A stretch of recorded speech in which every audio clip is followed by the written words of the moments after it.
All right, we're good to go. Oh, BKB. Well, welcome back to Homebrew, everyone, as we journey down into the woodlands with our Call of the Hunger campaign. We left off as our crew had just met up with Watandulast, a, would you call him swine-ish, piggish, boorish, I don't know what the proper term is, a piggy boy.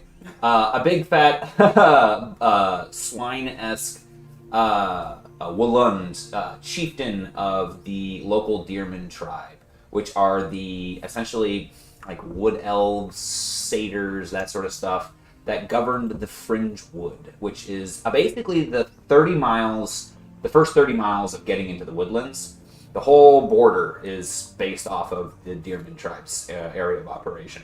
And the way you could look at the Fringewood Forest is that it's like your classic forest in the modern world, right? So big evergreen trees and stuff like that, thicket lands and stuff like that. But it is the last step before you get into the deep lands, which is essentially what most of the woodlands really is, which is a fantastical forest of proportions that you do not see in non-fantasy settings. It's more like Avatar.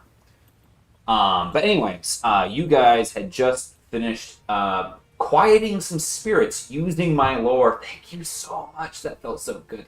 You guys quieted some spirits in order to basically get a hall pass from the local tribe, allowing you to walk in the Fringewood without being molested by the Deerman tribe, specifically of Walund.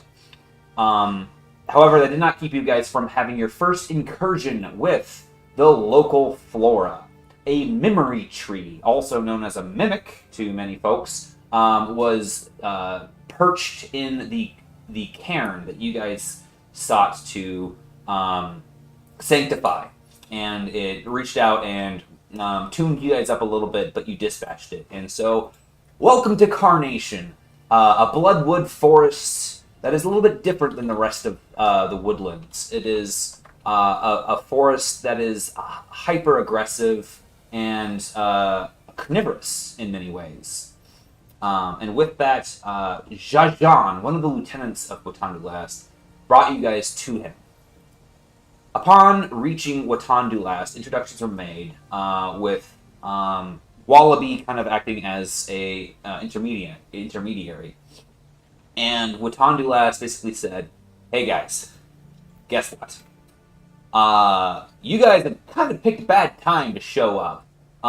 Have fun doing what you're gonna do, but the timbermen of my area, which are essentially the ants, they're wood people, right? Tree people. The tree people have been basically trying to create dryads and memory trees, which are essentially like an undead tree. In a long story short, essentially they tried to take organic material like bones and inorganic material like rocks and stones, and they tried to make a new body using vines and stuff like that. Dryads are the sentient ones. Memory trees are the more bestial kind of intelligence type. So you have dryads and you have memory trees. Are those supposed to be the bad guys? Supposed to be is a weird concept, but essentially, I wouldn't consider them like lawful evil, if that's what you're asking, or chaotic evil. So it sounds a lot like what Sarah does. Right? You're trying to make it all scary, and I'm like, I'm literally in a party with someone who does that. Right? No. So essentially, a lot of the timbermen are trying to deal with an issue that is a reoccurring theme in this, is that they have some issues with reproduction that you guys don't know much about. You guys haven't actually investigated that too much at this point. So I won't go into depth. But dryads have some, and timbermen, and memory trees have some element of that going on. Also, what's going on is in the local area, the bug people have their capital. And, I'm just going to pull up on the map here real quick. So, if you look at the map, you guys have this map, and it shows Carnation as this big brown area. It's not really all brown like that. It's just a depiction of what Carnation is, and that is mostly a bloodwood forest. The trees, a lot of them have this memory mechanic to them. Also, there's a lot more bug people who are responsible for recycling organic materials. The problem is that they have been... They're literally janitors? Yeah, they're pretty much janitors, yeah. They have been bringing stuff from the surrounding areas back to them. And the trees have been luring predators into their area. So they've been taking up a large amount of resources from the woodlands, disproportionate to the size of their geographical footprint. And that's been pissing off specifically the Sloan. And the Sloan tribe is the tribe that essentially owns or oversees anything south of here. Okay? They own everything south of here. It has also been pissing off the Sloan tribe, which is it's basically the tribe that is responsible for the bottom floor of the deep wood forest. So they call it the feeding grounds, but it's where your feet actually touch soil. There's 3 levels to the deep woods. There's the soil area, there's the thicket lands, and then there's the canopy. The canopy is where most things live and sleep, and they see the light of the sun. The thicket lands is where there's a huge, dense interconnection of brush and branches and foliage, and then there's the bottom floor. So the bottom floor is completely controlled by the Sloan tribe because it's just a whole different animal. They also call it the feeding grounds because everything that births life comes from the feeding grounds. But it's also where there's like no holds barred. There's a lot more predatory stuff going on down there. Long story short, the bugs have been going out and getting stuff and bringing it back to Carnation.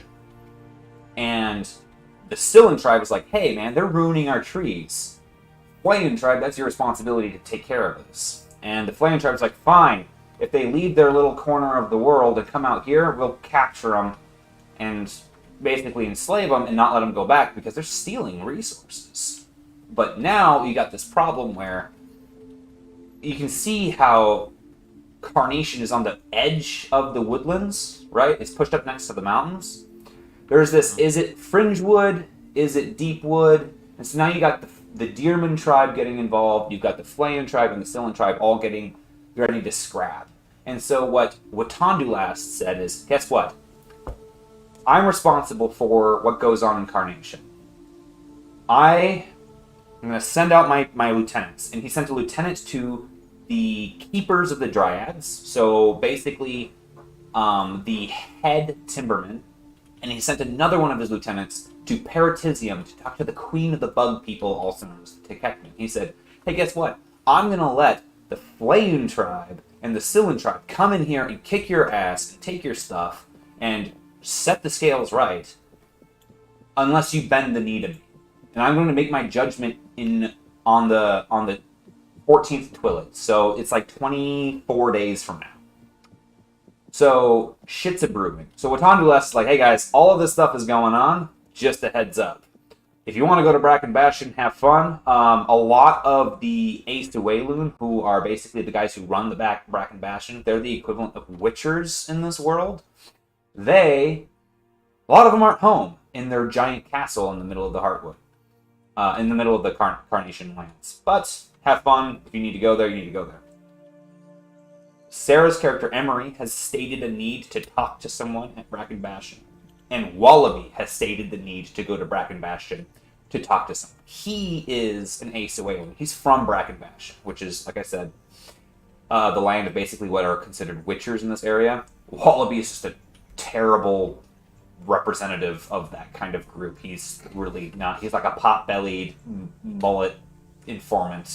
So clearly, there's a reason why he's been living in Lemoore instead of in Bracken Bastion. So, with all of that information, Emery asked, hey, how do I get a hold of some tiers of a willow tree? And Watandulas was like, you can go talk to the Dryad. So you can go talk to the Timberman, In fact, probably Boolarau knows something about that, but why don't you go talk to Figured, and he'll get you going in the right direction. So he gave you directions to go see Figured, and basically was getting ready to kick you guys out after you had slept and gotten ready to go out on another day. And so essentially what he has told you guys was that Figured, let me pull up my notes here. Oh, I've got way too many sheets open. All right, Figured was okay. He says, Figured tends the hilltop blossoms that bring hope and respite to the lands. Essentially, if you follow, you can see them dancing on top of the wind of the. You can see them dancing on the wind from the canopy. Long story short, if you travel along the creek, and he gestures, there's a creek nearby. Follow it until you see a great winding root of pine. It'll take you up to the thicketlands, and from there, find your way south for about a half a day. You'll see a forked maple tree, and you will be able to use it to get up to the canopy. And from there, you should be able to see the blossoms from the hill. You guys don't need to write any of this down. It's basically he gave you guys instructions. Okay. So it's about a one-day detour to go see Figured, who can lead you guys to where he can probably lead you guys to some of these other timbermen who might know more about Emery, who might know more about what they're going to decide when this stuff comes head to head. Okay. Additionally, no one seems to have had any information as of yet on the Dajang that Ilya has been speaking about. However, they did allude that the Flaun tribe, if anyone would have had information, since any sort of people coming in would have had to have come in from the ground floor, right? So if you want, go seek out the Flaun tribe. They might have more information about who's been coming in from where, from the Dryson's Rest kind of area coming that way, because this guy only deals with the Carnation side of things. Who would? Sorry. Who would have that? The Flame tribe, Flame. which are the Feeding Grounds tribe, the very bottom floor. Yep. So with that, the last thing that you guys are told is Wallaby reminded you guys that if you guys go to Paratisium, you might be able to tell the Queen, Laxandre, that the gang of Tekeknu back at Lemoore are basically dealing with the issues of the Bronze killing the emissary of the Queen, Archek. And so if you bring that information to them, it would be not only beneficial to the Queen of the bugs, but also to the gang of the bug people in the original area, which I think I have their name up here. Sorry, let's see. Oh, the Natauri, which was led by Vivigan, the big beetle chitinous guy. So, waking up on the this would be the 6th day of the campaign, the 17th, the start of the 12th Twillet and 17. What do you guys want to do? Go find Figured? That'd be my vote. All right. No, Wretch is on board to find anybody. He's just in the forest hoping not to die from starvation and being very poor. So, Fair. you guys head out from Watandulast's encampment. And you are told that's about a day and a half trek along the creek. As you guys leave Watandulast's encampment, though, it doesn't take very long, maybe maybe about 5 miles or so before you guys realize that Watandulast was set up at the edge of the deep wood forest. Things start getting real dark real quick. In fact, you guys have been very impressed by the trees that Watandulast was already set up in. The entire floor of the feeding grounds is considered dim lighting as you trudge along near this river. Something to ask for you guys is, as you enter uncharted territory into dangerous land, with timelines being an equally important part of this journey, how do you guys travel? Standard travel, or are you guys going slow and steady, or are you guys like, let's go, because that'll determine how long it takes for you guys to like cut through the woods and whether or not you're going to be, looking out for, hazards and predators and stuff like that too. I'm a little antsy, I guess. So, being a little quicker. But I don't know. Yeah, we have a pretty specific goal in mind, so maybe hustle on it a bit. And also, um, I don't think moving faster is going to prevent us from encountering. Was it the Flayun tribe? You said the name was? The Flayun tribe. Okay, yes, the Flayun tribe. I heard that 3 minutes ago. I should remember. The Flayun tribe. I don't think I'll have trouble encountering them just because of moving faster. So, it's my thoughts. Seeing a sneaky group. No problem. Okay. Yeah, we can book it if we need to. Okay. How am I doing on my timing? So right now, it is the 17th day of the 12th toilet, which means that you have 23 days in order before your side quest is due with Diala. It's also the same day that Watandulast is making his verdict at the summit. Yeah. Okay. Thanks. Okay. So, knowing that you guys are trying to like push forward, I'm gonna have you guys give me give me a survival check to determine, because it's not necessarily about how bull rushing you are. It's about like, do you cut these? Do you go around this or do you go through this? Do you cut these vines or do you go up and over, that sort of thing, right? Ah. And then what I'm going to do, not Wretch's strong suit. what I'm going to do is, for the way I'm basically going to average the scores. So I'm going to roll once, and if someone goes really, really successful, I take successes away to add to the people who fail to show that you guys are working together. Okay. 2 and 1 for Wretch. What was the check? 1 Sorry. success. Survival? Survival check. 2 and 1, and then 2 what? and 1 for Wretch. Okay, Ilya. 1 success. Okay. Triumph for success and an advantage. A triumph for success and an advantage. I know how to walk in the woods. I've been around a while. Okay, with your triumph, I would allow. So I rolled 2 failure for everyone in some threat. So with your triumph, you could make everyone pass. Yes. And Wallaby is just going to be a null factor. He's going to be around for a conversation and stuff like that, but I'm not going to have him hinder you guys when the stats are low. I'm not going to have him better you guys when the stats are high. But just understand that he is there. He's just not. You guys are the heroes, Yes. right? So you are able to cut time down off of the trail and really make some headway. But you still end up bedding down for the night. Actually, hold on. Everybody just has to follow in my. Yeah, as you cut, I'm gonna say, so the first journey, it should take you about a day and a half to reach the winding route of Pine, the Great Winding Route of Pine.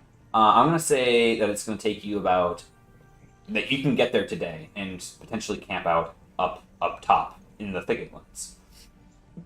So, but before that happens, as you guys are making your way and plodding ahead, you catch a scent off of the trees.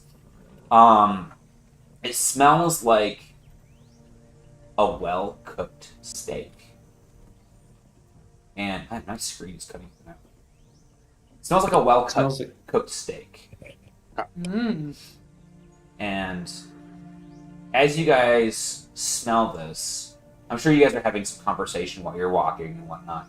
What happens is the ground starts to get a little bit squelchy, a little bit soft near the riverbed, especially with all the detritus around. And you guys have been smelling some like fungal, earthen smells, as most of this area doesn't even see the light of day. But this smell of pungent, like cooked steak comes through, and that is when you start to hear. And you hear, like, the groaning of a tree branch.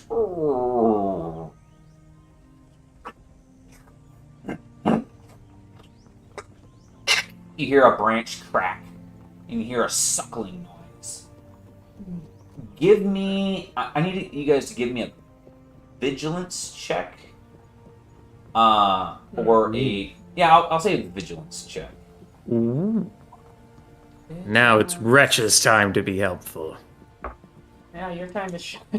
Don't tell me your numbers just yet. I gotta click some buttons over here. Okay, but I need candy stat. Okay. Alright, there you go.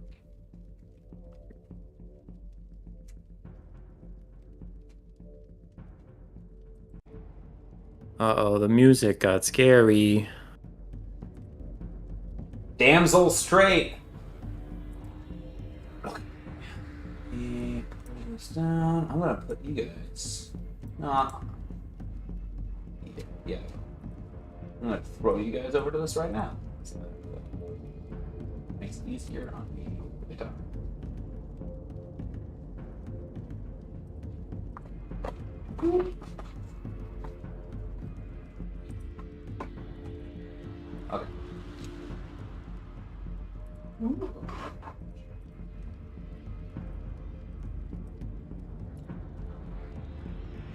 Turns.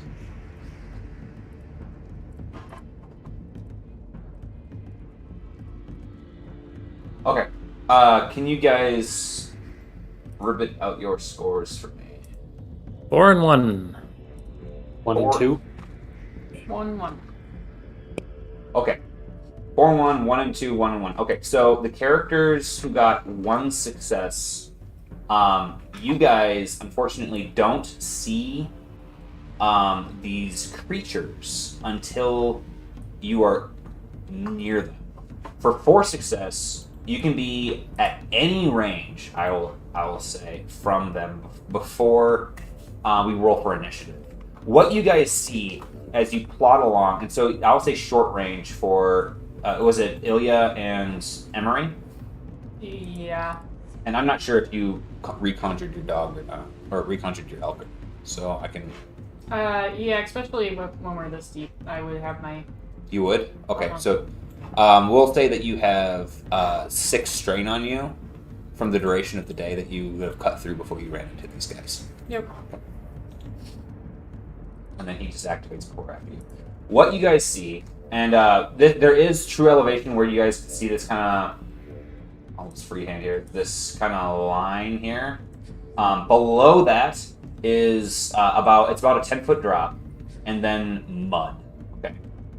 So the characters who have got the 1 success, you are within short range of the monstrosities before you, and so would be down below with them. What you see is 2 large humanoids with a sickly greenish pallor to their skin, and they appear to be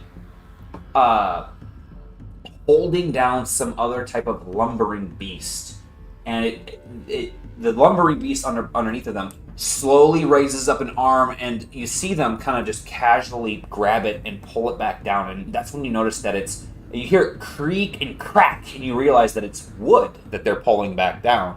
This is the memory tree, and they're holding it down and slowly plucking the fruit from it and gorging themselves with the material from it's not there. With the fruits of this creature, and as they're doing that, that's making this popping misting smell of steak that you guys have been noticing.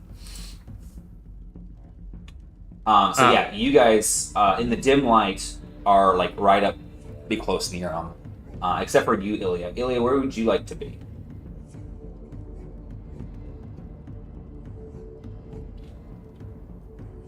Why does I'm Ilya basically special? level with them, right? He got 4 success. No. I did. Oh, you did. Okay, so sorry. Wretch, where would you like to be? So like where I'm currently standing is down in the mud right now, right? Nope. So if I pull these guys off, sorry. Yeah, it is down in the mud. Yep, that line is where the cliff pink ledge line is is, where pretty much. Yep. Mm. There are stumps and rocks denoted up below. Those would be considered solid ground as well. Okay. If I see we're running into trouble and I also see the mud, I'm gonna like walk down this tree thing. Yep. Keep in mind that mud would be, if you get coated in mud, you do have Earth Mage, so it won't be as bad for you, but it is, it's not so wet that it would be considered hindering for your magic, just so you know. Unless you're like fall and roll in it and all that other crap, so.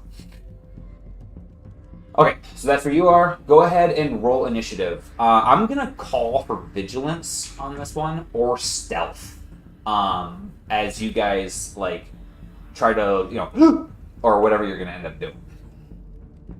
1 and 3. Apparently walking on the log took me a while.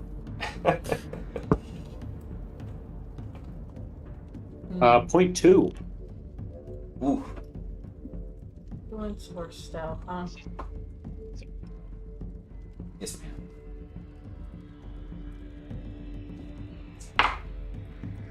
2 and 1.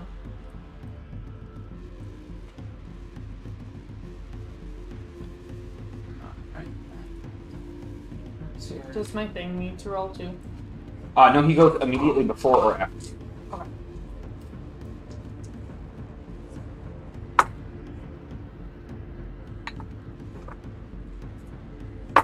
Oh wait, darn it! What's up? I think I said it out loud, but 1 and 3 for me. I have an ability that says when I'm in the wilderness, I can use a survival Go ahead. check. Yep, go ahead.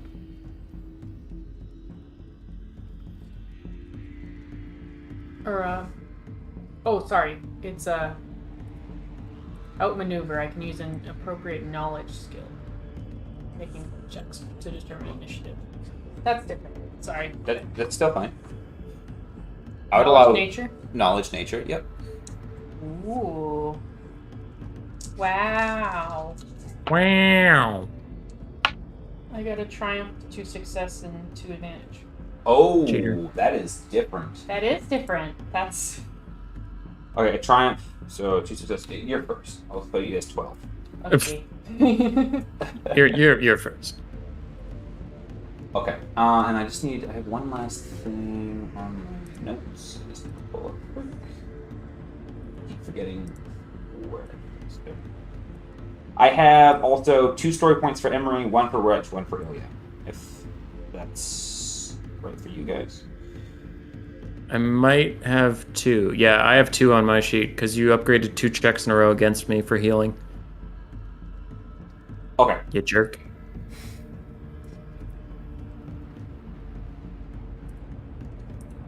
You said you have 2? I have 2 on my sheet. Okay. I'll allow it. I have 1. Didn't hear what you said for me. So. Yeah. So, I have 2 for you. You might have probably given got one of ours mine to. swapped. Oh, gotcha. Okay. Let's go with that. I know. Okay. Emery. The creatures, as you attempt to, like, you notice them, you go still, you slowly look over at them, you see their forms kind of hunched over this figure, even hunched, like almost like butt touching the ground. They're as tall as you are.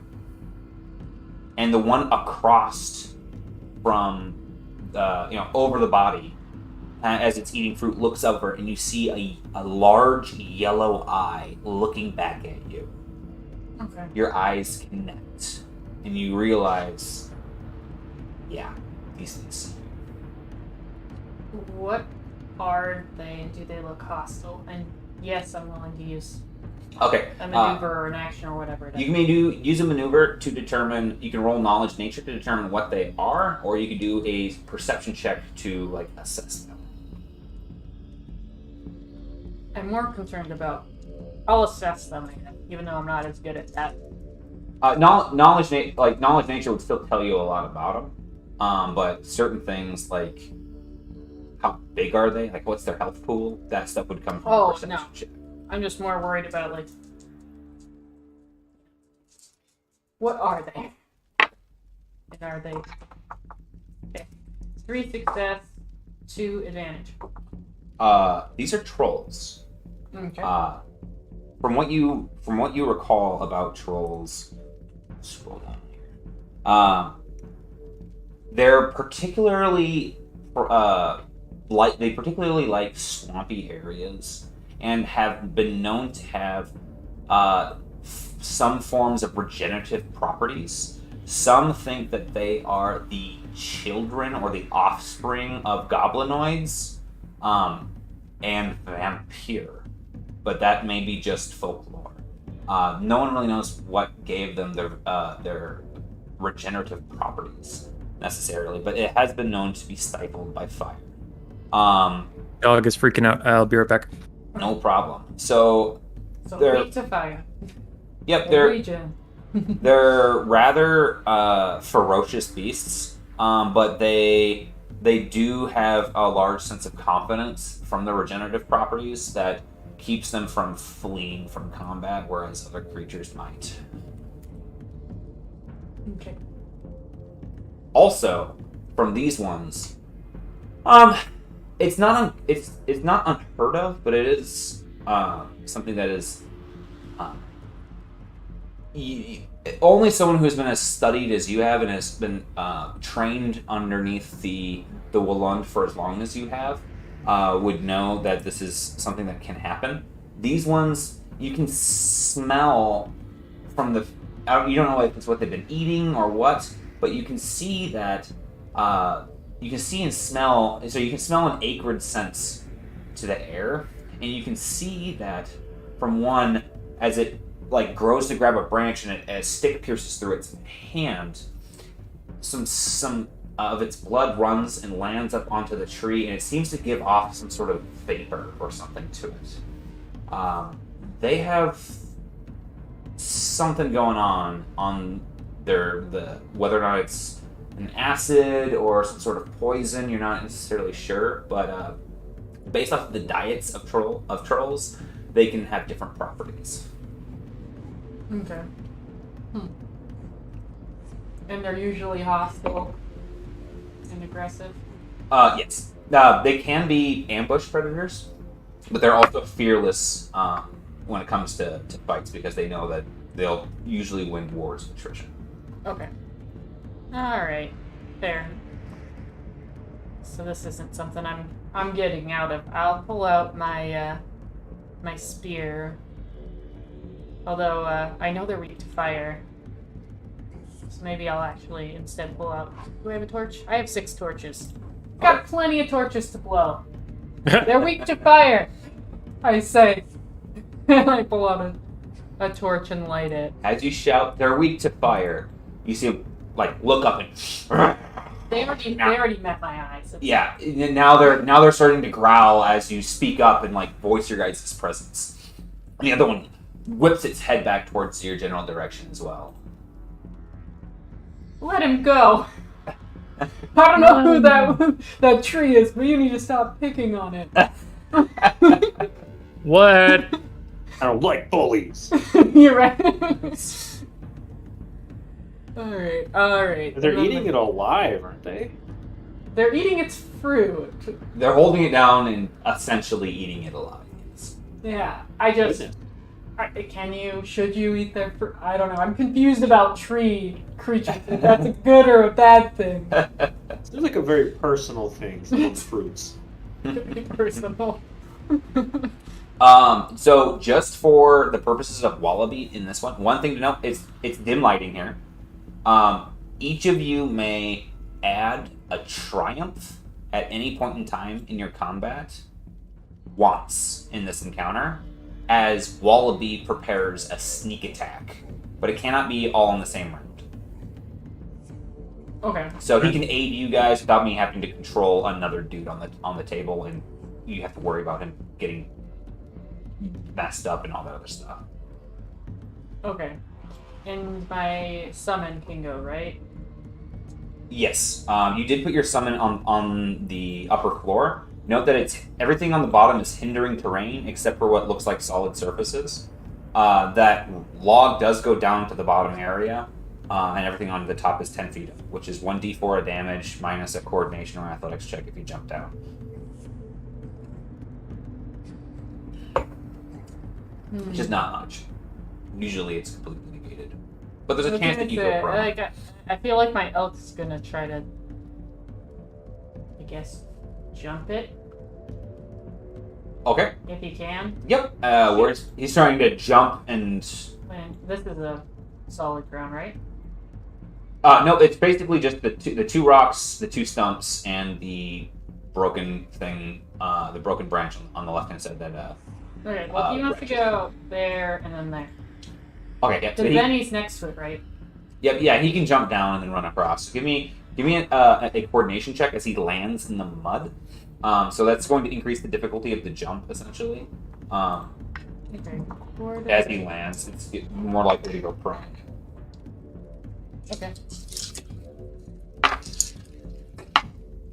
2 success, 3 advantage. Ooh! 2 failure, 2 threat. So he will, as he jumps, his feet stick into the. Do I have my D20s and stuff? Probably. I'll steal these for just a moment. Oh, you have both of the sets over there. If you could grab one of those quick. Oof! Okay, so as it runs and jumps off the top there, it lands in the mud right next to these guys, and unfortunately, he's gonna fall prone into the soil and take 4 points of damage. Oh, I thought you said it would never do jam. Oh. That is not a graceful deer. That was not. It landed with its sticky legs straight into the mud. Yeah. When you said it would be like, simple and easy, that was more so like if you had actual limbs of an actual body and not sticks stuck put together with twine. Unfortunately, I added difficulty or setback from the mud and the dim lighting, so that really didn't help. No, it's fine. It's a deer. That's what it would do, and then I guess it unprones. Okay. That's the technical term. Yep. So that is considered hindering terrain that it's in currently. Yep. Okay. And then are you doing anything else with your turn? Nope. Okay. So then the troll next to the deer angrily turns around and he's going to attempt to grapple the deer. He whips around and grabs a hold of the deer. Give me either an athletics or coordination check as he is getting all gribby-grabby. And that deer is having the worst time. Yeah, I know. I feel really bad for bringing him. That is only 1 success, but 4 advantage. He grabs a hold of the bad boy there. Great. How do you guys like my distraction? He's going to have it in a headlock right now, which I guess your dude's a brawler as well, so it doesn't do too much to him other than keep him from running away. So he's going to grab him, and then while he has a hold of him, he's going to, he's going to bite him. He's going to bite him? Yep. God, this guy's hungry. Yes, he is. I mean, he was eating a tree, so, He doesn't have Man any knows what he fruit. likes. Just some flowers, not any fruit. I think I have melee defense done, so I think it's just 1 purple. Which is just 1 purple. It'll be fine. How much damage do you do? You said what, 1 failure, you said? No, 1 threat. One threat. No failure. Oh man, I rolled 5 success. Mm-hmm. So let me pull out. I was taking a look to see if grapple reduced your defenses or anything like that. So but- glad While you I'm take a embarrassed. look, This this is an to embarrassing recap, this call. deer jumped off of a cliff trying to reach a shore, completely biffed it into the dirt, and as he stood up, he got picked up by a troll, and then his head got pretty much bit off. Pretty much. Huh? He's having a good time. So it bites down for 8, 9, 10, 11, 12, 13 pierce 3. 13 pierce 3. What? Oh, okay. I'm glad it Is it was dead? deer then. I rolled 5 success, and you rolled nothing in response. Is it dead? It is totally dead. That it is eviscerated. Don't forget you have your heroic feat, which allows you to do some stuff, right? Like, I only like have keep it one alive or something. story point right now, which I do have the ability that makes it cost 1 less. Nice. So yes, when a contract would be destroyed, use this ability to roll a simple witchcraft check. Okay. And the construct gains temporary health equal to success and advantage. I'm rolling 1 setback for dim light. 1 fail. I don't know if I can actually save it with this, but we will try.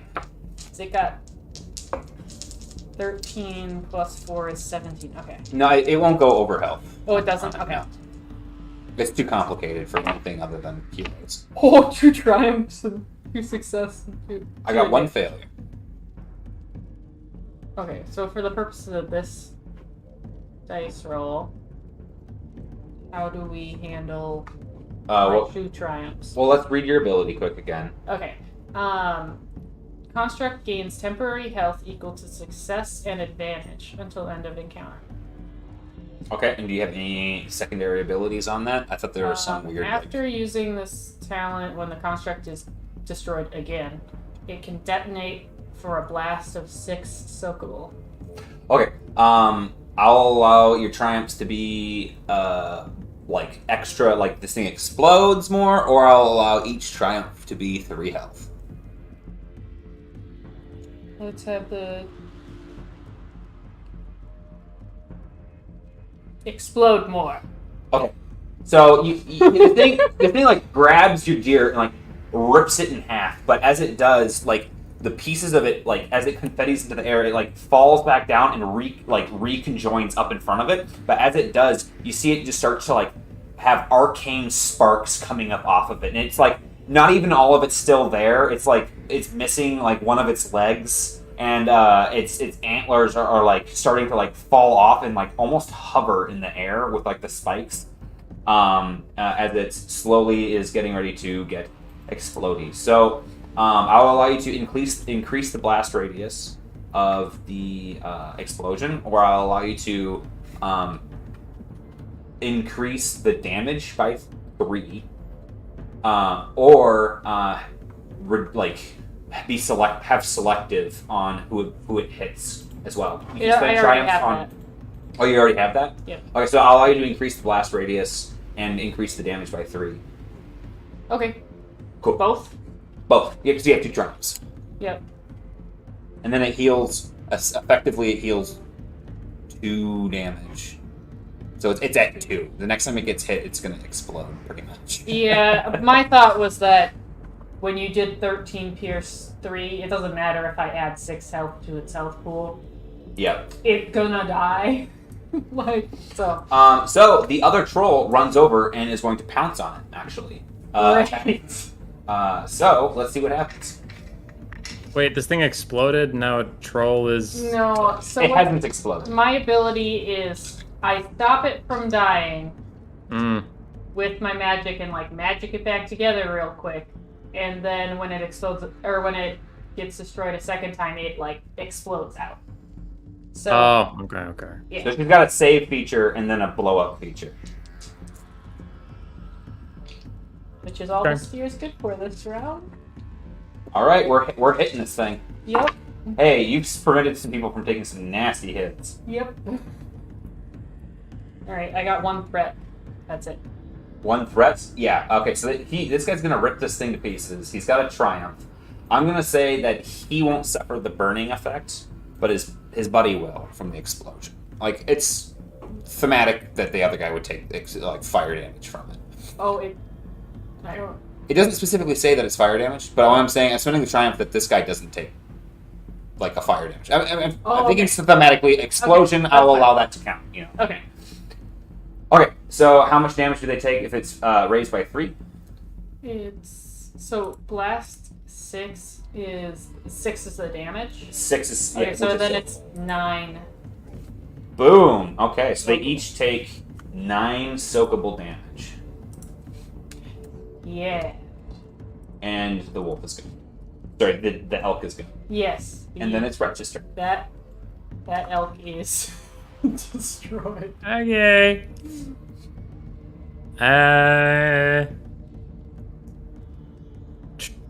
Agility of 2, so if I double move, and I forget with this system, can I double move instead of acting, or do I have to strain?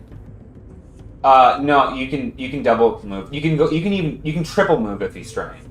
So keep in mind that hindering terrain means each of those spaces costs double once you get off the log, but you can do a jump for an action to see if you can clear mud, essentially.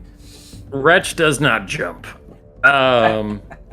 So even this isn't solid land that I'm on? Correct. If you go up any higher than that, if you go any further south than that, that is considered a hill, and you can get up onto dry land after that space. Okay. So 1-2 to get off the 1-2, and then I jump off the log with hindering terrain, meaning 1-2 is just one space. Okay. yeah. So give me a athletics check for your jump. Oh no. No.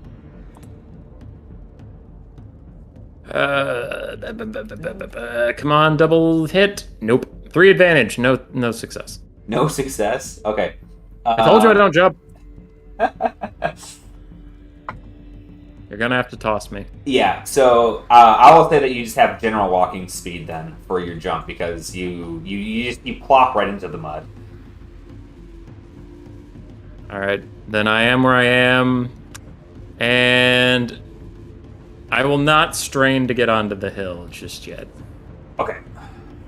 We gotta hold on to our strain, otherwise we'll frickin' pass out in the swamp. Ilya, over to you, sir. Dustin. Okay. I heard sir, and I wasn't sure who that was directed to. Yeah, Josh cut out, but I gathered he didn't mean me again. Oh, my bad. Okay, so I'm gonna get to bashing. So I gotta get from here to this log, and I assume it'll be an athletics check. You can. It's hindering terrain, so you can keep moving at half speed. Oh. Okay. But as you move through the mud, I get to spend a story point to proc a coordination check. So I'll do that. So I spend you a story. You can point. move through the hindering terrain, but also I'm not gonna let you. Yeah, that was Not really. Sorry, I have it in my notes here that I can spend story points in the mud to proc coordination checks. So while you guys are asking that, I was reviewing my notes. I believe you. I just think you're a bully. Absolutely. Definitely when I'm spending story points to increase the difficulties. It's my dice that's the bully. It's a 3 advantage. Oh, goodness. The joy in his voice. It's like you're... Okay, I rolled 3 threats, so you're gonna go prone, so you gotta pitch a maneuver, basically, to get back up as you're moving around. Dude, everybody's falling in the mud. I know. But you get story point back. Small. And then Emery spent her 1, so she's at 0. So I have 0-2-2 now. You guys. Let's see.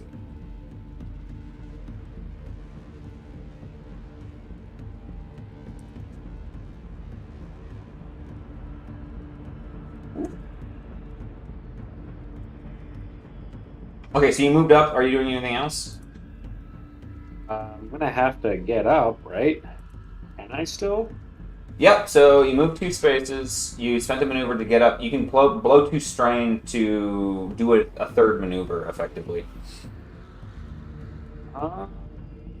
You can push yourself to the limit. Oh, lad. So I have here that I lost 5 strain out of my threshold. That That's still should in be effect, isn't it? cleared. You should have been cleared. It was the start of a new day at the start of this. Oh, from its It's a critical threshold. injury. Sorry. Oh, okay. Yep. What? That if that's the case, then that would have been a critical injury that if Wretch didn't succeed in clearing it. I tried to earlier. heal and failed. So there's 2 that you failed on? No, just one. Because he's got the minus agility and minus brawn, so he should have the other one cleared then. Ye- I thought I prioritized the agility and brawn one. Yeah, and he healed a point back. Let's Because I see. basically got skewered by the crab people. Do you have 2 or 1? He is a 50 and a 104 on his sheet. Okay, so he's got two critical injuries. One is the strain, and one is the agility and brawn. 50 is one, and then wait. Gotcha. Yeah, I got. I just don't know what those numbers equate to, so I can look up the. Yep, 5 strain and the 2 random things. I'm pretty sure. Well, I have been keeping track. Today is day 6. Tomorrow you can recheck on this. Oh boy. Okay. I'm gonna spend 2 strain then to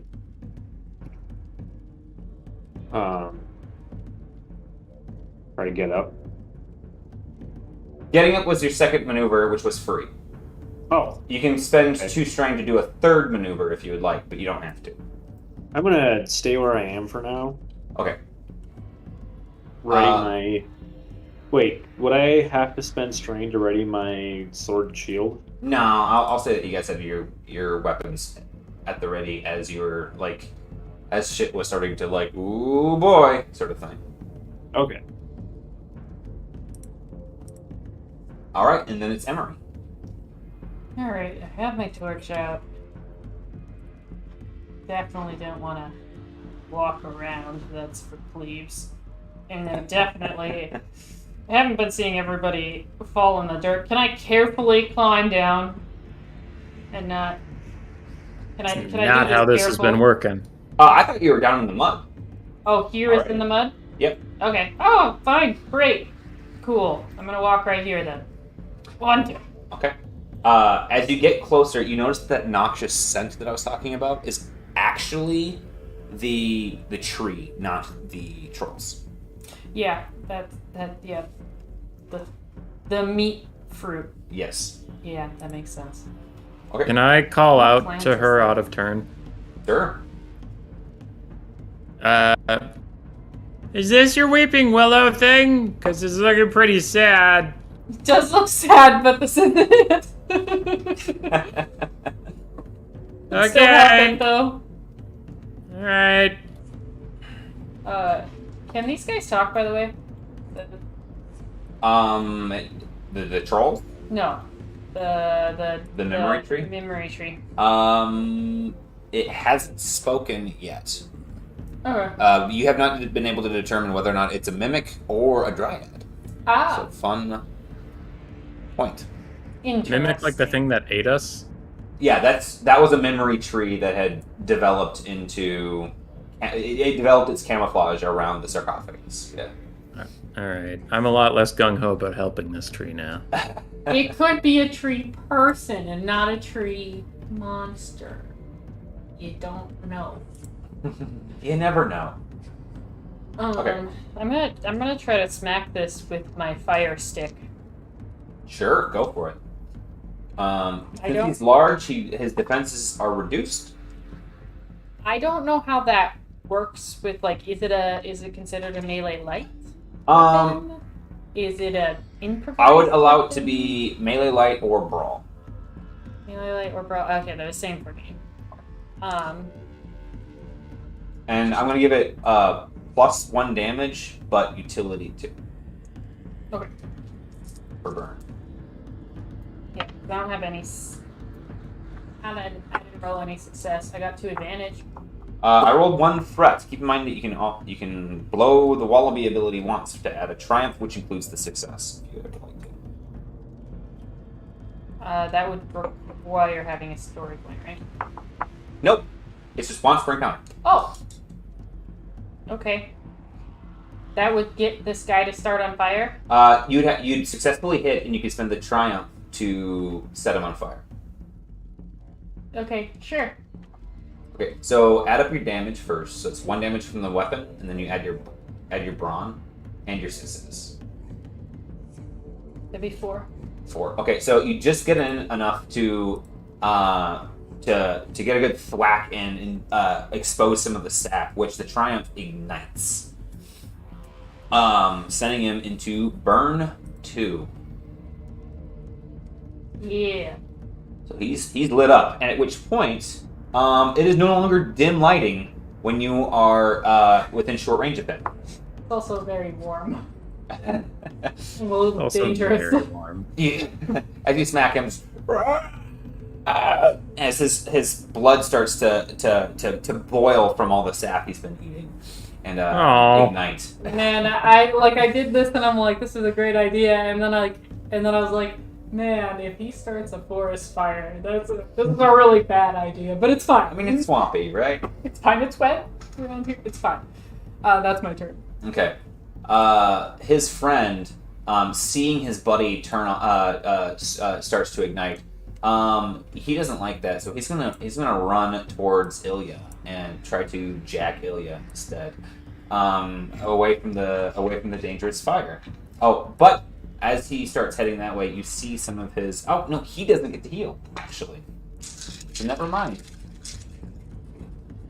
All right, this thing's swiping at you, Ilya. Whippy swipey.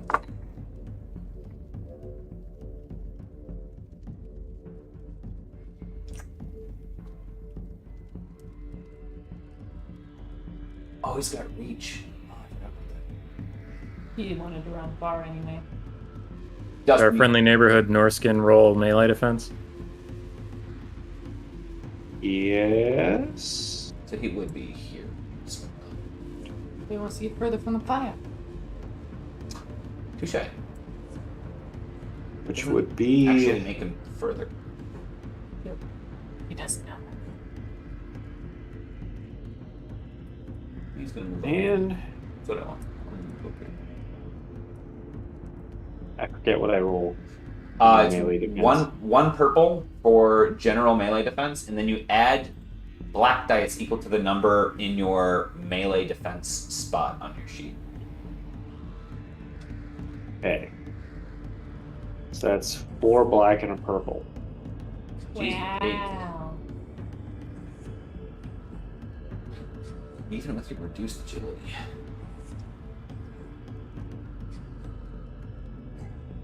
Right, because I have 4 melee defense. Okay. Yes, so then a purple and 4 blacks, yes. Well, it doesn't matter because I got 2 disadvantage. Really? You guys are rolling terribly tonight. I got 5 success and 1 advantage. Oh boy. You have You're to do rolling. that. You're rolling good. Why don't you roll bad too? I got smoking dice over here. Yeah. So he's going to hit you for 12 damage as he swipes at you with his So meaty claw. cool. Soakable, yes. Good God. And you know what? He's going to spend his 1 advantage. Basically, you see as he's up there, he's going to get into a defensive stance, ready for you guys to make your way up this hill. The other troll, angry that he's on fire, he takes 2 damage. Fortunately, the burn. He's going to attempt to put out the burn, which is an agility check. Can't relate. I love being on fire. Oh, yeah, he succeeds. Unless Burn has an average check. I think it's simple, though. Alright, so he puts out the fire. And then, he's gonna bite you. He's mad. He charges you, Emery. Actually, he's gonna grapple you. He's gonna grapple you. Athletics check here.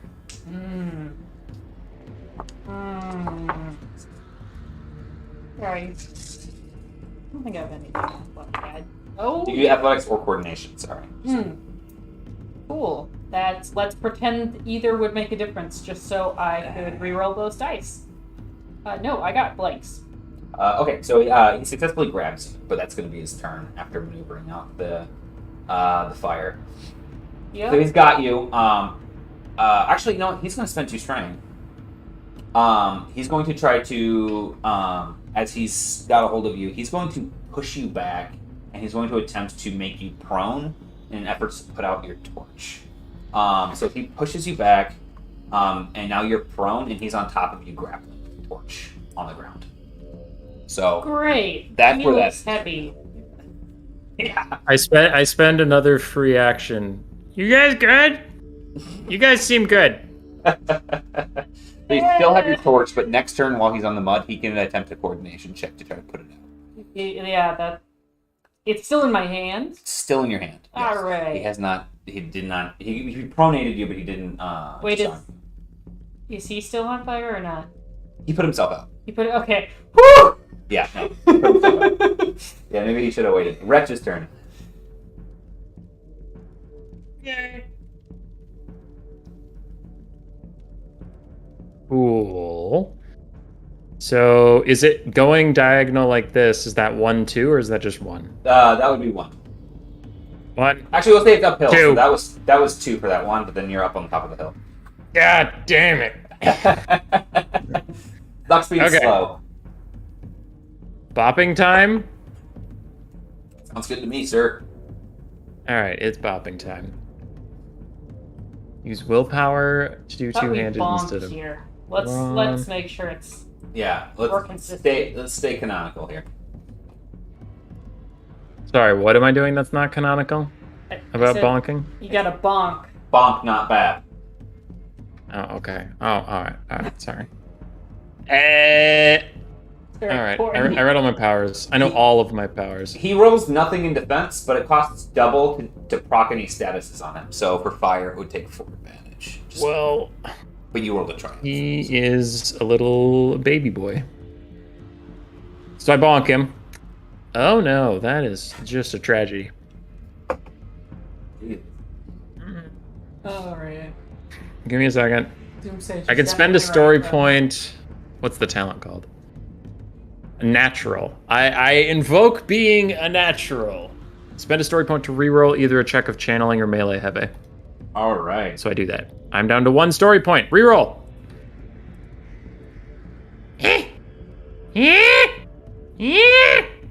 All right. So that is 2 success, 5 advantage. All right. I roll nothing. So Okay. do Just your dues. saying the things. Thank you. So I do 5 damage to him. Soakable, obviously. And then with 5 advantage. More than that. Your 2 success plus your brawn plus your weapon damage. Oh. When it says I can roll, it says use willpower for 2-handed instead of brawn. Does that include the damage? Nope. Okay. Then, 3. It's not bad. I forgot the 3, so it's 8. My bad. Much different when he's got a soak. Yeah. All right. And then what does disorient do again? Disorient will give him black dice for amount of time for amount of turns equal to whatever the disorient number is. So if it's disorient 3, he gets a black die for 3 turns. But then it will cost 4 advantage to Brock since he's a large target. Yeah, I have 5 advantage. My crit would Nice. take 6, so yeah, I guess I'll disorient him for 2. Okay. Using 4 of my advantage. Okay. Consider him bonked. All right. So yeah, you crack him right in the skull, and you see him like his skull, like literally, there's a fissure in it, and you see it like trying to form back together. It's just, hell yeah. Oh, that looked like a whole lot of fun. So, do I have enough to get up to that hill? Yeah. Is it movement speed? Your movement speed's like it's equal to your agility, and each space is 2. So you can move as long as your movement speed's 2, you can get there. Okay. I think your movement speed's 3 right now with your reduced agility, but Yeah. Yeah. Am I right where I need to be? yeah, you can hit him from there. Yeah. You're standing in I'm the gonna- mud, but you can hit him. Yeah, he I'm takes up gonna all give 4 him the stress. healthiest bonk he done ever did got. Nice. I think that's 2 yellow.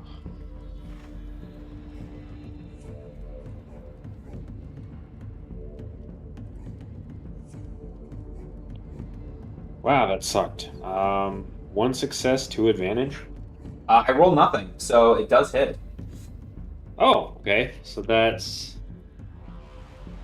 plus my brawn plus my weapon. That's Yeah. a plus 6.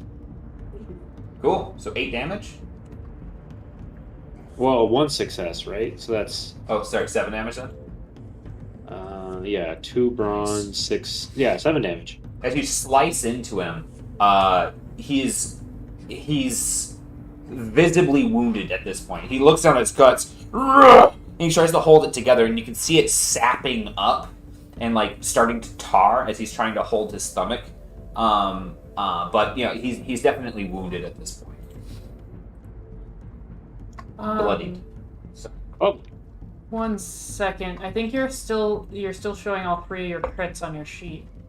Listen, because you shouldn't have your brawn and your agility and your strain pool still reduced. brawn and agility was from 1 roll. Oh, really? Yeah, he had a really high one which reduces both of his stats. Okay, I was like, yeah, wait, He got royally I effed. got- that's super I got bad. speared. Yeah, Okay. Shish kebabbed. Never mind. yeah. Dangerous world. That's brutal. Oh yeah, is that you? Yes. Emery. I struggle. Yeah, things on top of you. It's athletics or coordination to attempt to break grapple, and you'll be prone afterward. Otherwise, you can do a brawl attack with no negatives Okay. while grappled, and Yep. you can use an improvised weapon that's considered a brawl. Yep. Okay. I smashed him with the fire stick. Okay, I roll no negatives, so have fun with that. I got 1 success and 2 advantage. Okay, so you're not going to be able to proc burning with that, but you can spend the 2 advantage using the cheat sheet with anything that doesn't necessarily harm him. But you do fire-based damage. Okay. So since I can't possibly spend enough utility to do fire, my success stays as a success though? Is that what you're saying? Oh, I was saying the advantage can't be used to proc fire. Right, so I rolled 1 success and 2 advantage and it has utility Correct. on it. So That doesn't change anything because you rolled a 2 advantage. Utility 2 doesn't change. Your damage doesn't change. Nothing changes. It's like utility 2 didn't exist. okay, that makes sense. So I do 1, 2, 3, and what's the base damage of the? 1. So I do 4 damage. It's enough to get through. As you push the torch against his face, he's like, "Rah, rah," and you see that he's not healing as long as he's pushed up against this torch. So it's helping out. You're not doing a lot of damage to him, but it seems to have you guys have found like this middle ground. Okay, I'm gonna grab an extra maneuver to try to wiggle free. Okay. 2 success and 1 advantage. I rolled 2 success and 2 advantage. Okay. You try to wiggle free. He grabs your ankle and pulls you back down and tries to get up on top of your back. Yeah. Okay. And I guess I had a free. I'm gonna try again. It's not gonna work, but. So that's 3 success, 1 advantage. 1 advantage. I rolled 3 Really? blanks and then an advantage. So I get free? Yep, but you're still prone. I'm still on the ground. Yeah, Yeah. that's fine. But I wiggled back out of his We'll grip. say that you're engaged with him, not in the same space. Yeah. Okay. Okay. So that's you. His buddy over here, you guys see some of his wounds knit back together, and he grins at you guys as he pulls his hands back and like looks at his stomach and it heals back up. It's like, and he's going to attempt to just pile drive wretch here. So he comes at you.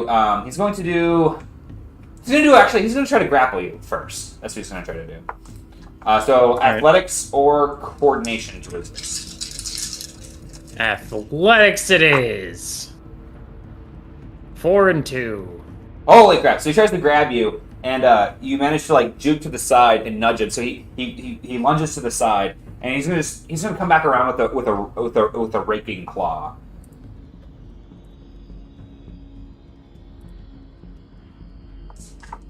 I only have a defensive 1. Oof. At least you got decent. So man, I am on fire with these rolls. 5 and 2. Yeah, see, when you're the odd one out, you're the problem. I'm not even rolling, but like a big dice pool. It's crazy. I had a Balrog the other day that was rolling nothing. 1 and 2, so Okay. 1 and 2. Cancel you on threat. So he hits you with 4 net success, doing 11 damage with his claws. Soakable. Alright, I take 6 wounds. Let's go. Meanwhile, his buddy rolls back up out of the mud, and he's not a maneuver to do that. He's gonna run up and kick you in the stomach while you're still on the ground. So you get to boost that because he's doing a melee attack and you're still prone. I'm in the like still hot corpse of my deer. Why don't you just kick me in the stomach? Oh, I didn't roll very good that time though. 2 success, 4 advantage. 1 threat. 1 threat. Okay, so he's gonna kick you. Great. Which is going to be, I'm going to say it's his claw attack. It's systematic, it's just a kick. So that's going to be 9 soakable damage, and he's got 4 advantage. He's going to crit you. Great. Actually, that's fine. That's fine, because I have a healer who's going to take care of me. Exactly. What,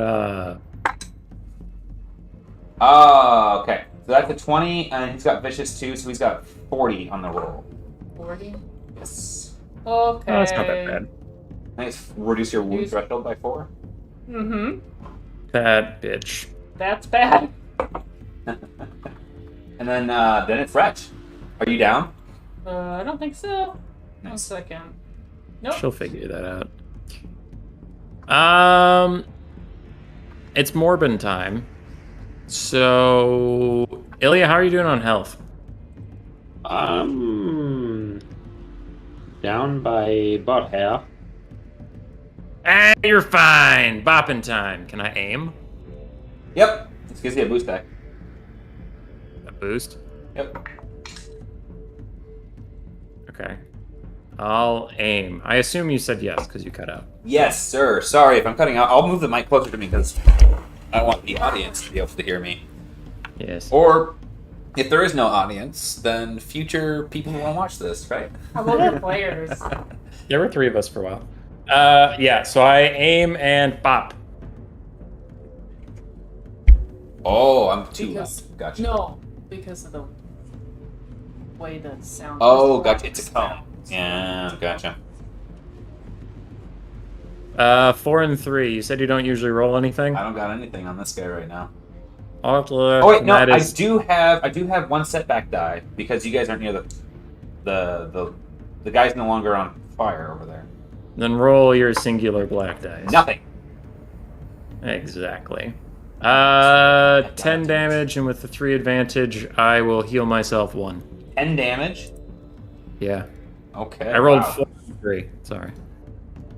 Okay. Oh, bonk. Yeah, you bonk this thing, and you just see its leg just fold in the opposite direction. And it like grabs it and it's like, and like tries to pull it and try to like pop it back into place. This thing is haggard. And you not and having a great Ilya time. both still have your wallaby interventions. True. But I forgot that till now, so I'll use it next turn. No problem. Alright, that was me. Ilya. I'm gonna give him a good, healthy bop again. Cool. I've been taking this whole experience kind of personally. Let's see here. Where's my test roller? Okay. Okay, that's 2 success. That's enough. So that's 8 damage. 8 damage. How do you want to do this? Wait, did I kill him? Yeah, 8 damage to Oh finish goodness. this guy off. He took. I really like evisceration. So like, I slice open his gut, and I slice him open real good, and his top half kind of falls back, and there's not enough flesh to keep it together, so he falls back, and his guts kind of pop out as he falls to the ground. Beautiful. All right. The thing wiggles and attempts to put its guts back in, but it fades into a limp pile of static monster. Yeah. Regenerative no more. Alright, that was your slice. What else would you like to do, sir? Oh. Didn't realize I got 2. I'm gonna try to move closer to this tree. Okay.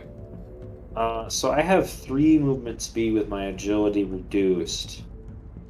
That would mean 3 squares, but I'm at half speed because of the muck, right? Correct, but and so jump is an action. So, sorry, jump is a maneuver. So you could attempt to jump, like clear one of the spaces, but there's a chance for failure. Yeah, I'm just gonna take it slow, so I should be just 1 space at a time now, right? This is like a Yeah. solid space. That is a solid space. So you could hopscotch like this too. Yeah. Oh, okay. Yeah, I'll give that a shot. I'm just gonna be stuck in the muck, but As you move past the dying tree, you're hit with this pungent smell that we've been talking about. Give me a resilience check. oh, well, good. I got 2 resilience. Okay.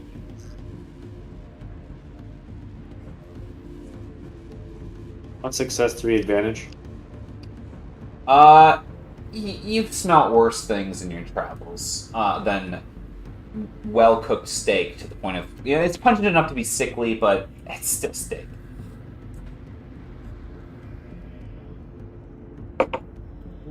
And then I believe Emery, unless you want to spend strain for an extra maneuver. I do not. I stand up, You're just caked in mud at this point. holding my side. He kicked me. And I'm gonna try to, like, back just a little. Actually, I'm just gonna go, like, here, I guess. 1, 2. Okay, so you're still engaged with him. No, Alright, as you're sick covered ball. in mud, magic will be harder for you to cast because you don't have the Earth Mage talent. Yeah, I actually should back up 1. Good point. As you back up, he takes another swipe at you. This character has attack of opportunity. Oh, you don't back up? I'm giving you all of the information here. Alright, so he's going to swipe at you as you try to run away. That's opportunistic predator. Ouch. 1 threat. 1 threat, okay. Reaching out with his claws, he hits you for 10 soakable damage. 10 soakable. 10 minus 3 is 7 that. And then you see Emery cry and fall to the ground in a crumpled heap. Oh man, okay. And you can roll me a crit. Yep, and then with this 2 advantage, your torch flies out of your hand and goes into the mud. Yeah, of course, casting us in darkness, just like this whole fight. That's going to be 93 on the crit tree. Jesus. I believe that's one random stat, if I'm not mistaken. 93. I have it up. 1 sec. Thank you. 1 random characteristic. Go ahead and roll a d6. I have to find one. Here you go. 5. My willpower goes down. Oh, you're It's sick of that fine. shit. Yeah, I'm a little raw. All right. So the guy swipes you. On your turn, you go down, and then it's the troll's turn. He's gonna He's gonna run over. He's gonna pick you up. Me? He's gonna Put pick him you up. down. He's gonna throw you over his shoulder. He's gonna eat me. And he's going to attempt to run away with you. What bully. So he runs this way. I believe Ilya has attack of opportunity. Well, in that case, I do have attack of opportunity, don't I? Okay. Does that mean I just do a regular roll? Yep, just like a regular attack roll. Yeah. Yep, you get a generic attack, yep. I'm going to give you one setback for dim lighting and one setback for this guy holding your ally. One threat. 1 success, 3 advantage. Okay, yeah, you can give him a whack with two advantage to spare. Okay, yeah. Yeah, that should be 7 damage. Nice. You slice at him as he runs by you, but it's not enough to fell him, unfortunately. And he's going to spend some strain to attempt to keep moving here. You in his hands.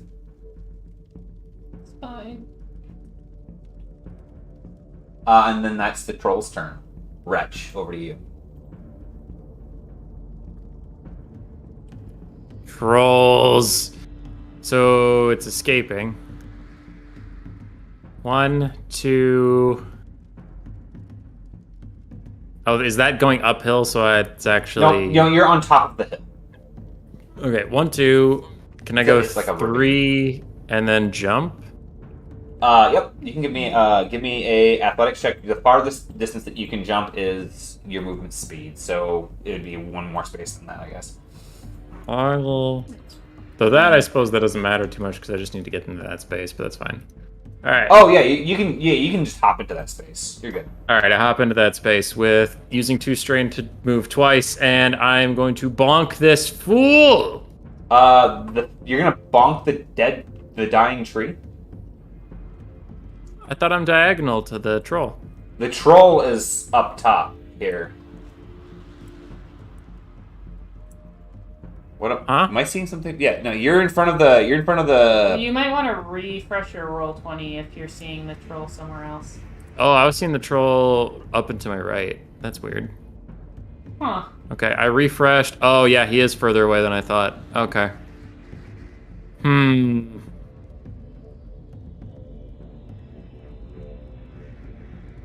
All right, let me investigate. Refresh. What is short range? 3? Short range is 3 spaces. Yes. Okay. Can I use Beauty and Life? It says decrease wounds to threshold. Would that bring Emery back to consciousness? Yes. Okay, so I'm gonna try to cast that. Okay. So I take 2 strain for casting a spell, right? Yep. And because she's covered in mud, it would normally be really difficult, but you're an earth mage, so you're fine. I'm great at this. You're So you're rolling great. You're rolling a hard difficulty against me, Mr. Okay. Josh. And then it's increased by 1 setback, simply because of the dim light. Uh-huh.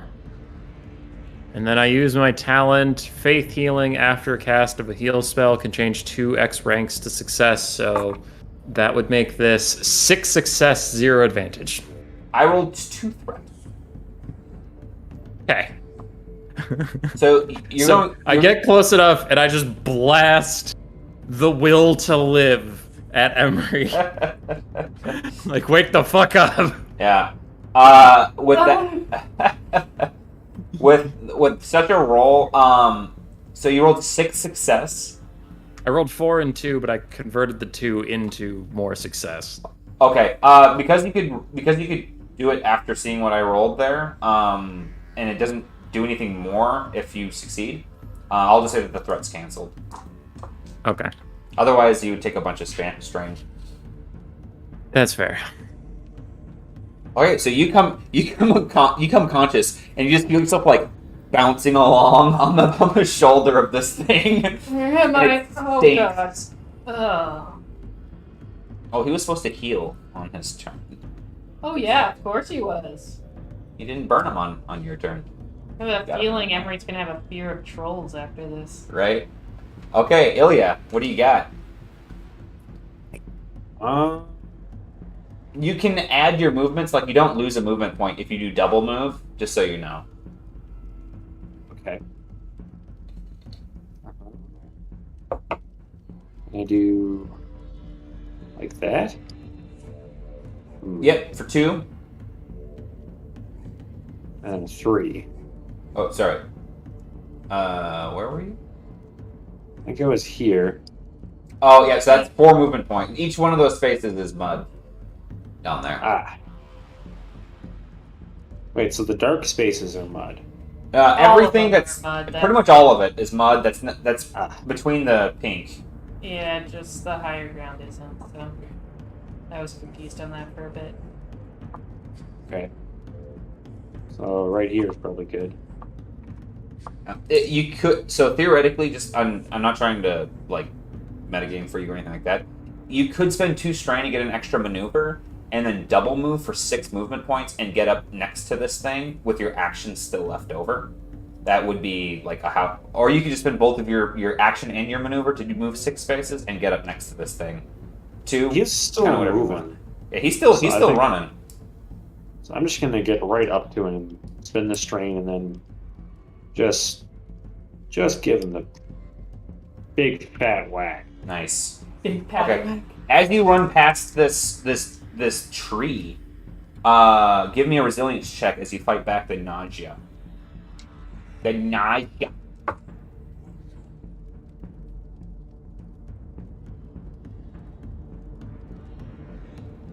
Maybe 1 success, 2 advantage.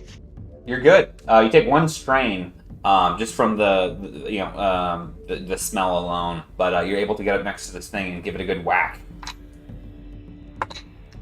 And I rolled Okay. nothing on my setback die. 2 success, 2 advantage. All right.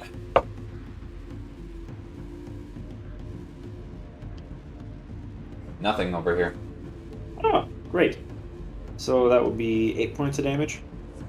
Okay. This thing is bloodied, sir, but still kicking. Hmm.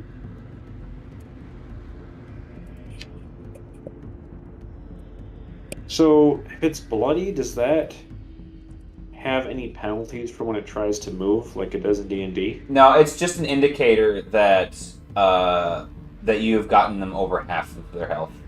Okay. Done.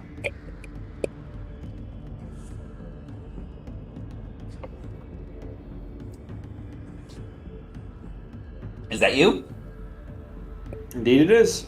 Emery? I cry. How much action points did that take? A lot. I try with all my might to break free, I guess. All right, give me a coordination or I athletics am check. terrified. And I'll give you a boost die because he didn't realize that you became conscious in his hands. Oh yeah. Let's try to surprise him. Did I get a boost? Yeah, you can have a boost. Got 2 success, 3 advantage. I rolled 2 success, 2 advantage. You break free. Oh, the advantage difference was enough. Huh? Yeah. You so you fall out. You wiggle out of his arms and land, Black Widow style. So you're not prone Unless I want to be. unless you want to be. Yeah, it's better to wallow. It's the perfect wallowing stance. My willpower's reduced. Okay. Mm. Okay. Yep. So I land off of him.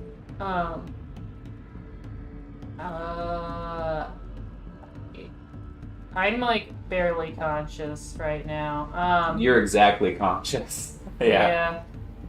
So I'm just trying to see. I think I have. I don't know. You do a 20 healing when you heal. I have 12 damage on me though, so I don't know that you could do all of that, right? Like. I can heal the shit out of people. Okay. You can heal less. Just give me a minute. Give me. Yeah. But I'm scared, so I'm gonna back away. More steps. get away from the troll a bit. That's gonna be my turn. I broke free and I start running. The wounds on the troll knit up as it angrily turns around and it sees you start running away, but it remembers Ilya thwacking at it, so he knows that he has to address it. So it's going to attempt to grapple Ilya. Ilya, give me an athletics or coordination check.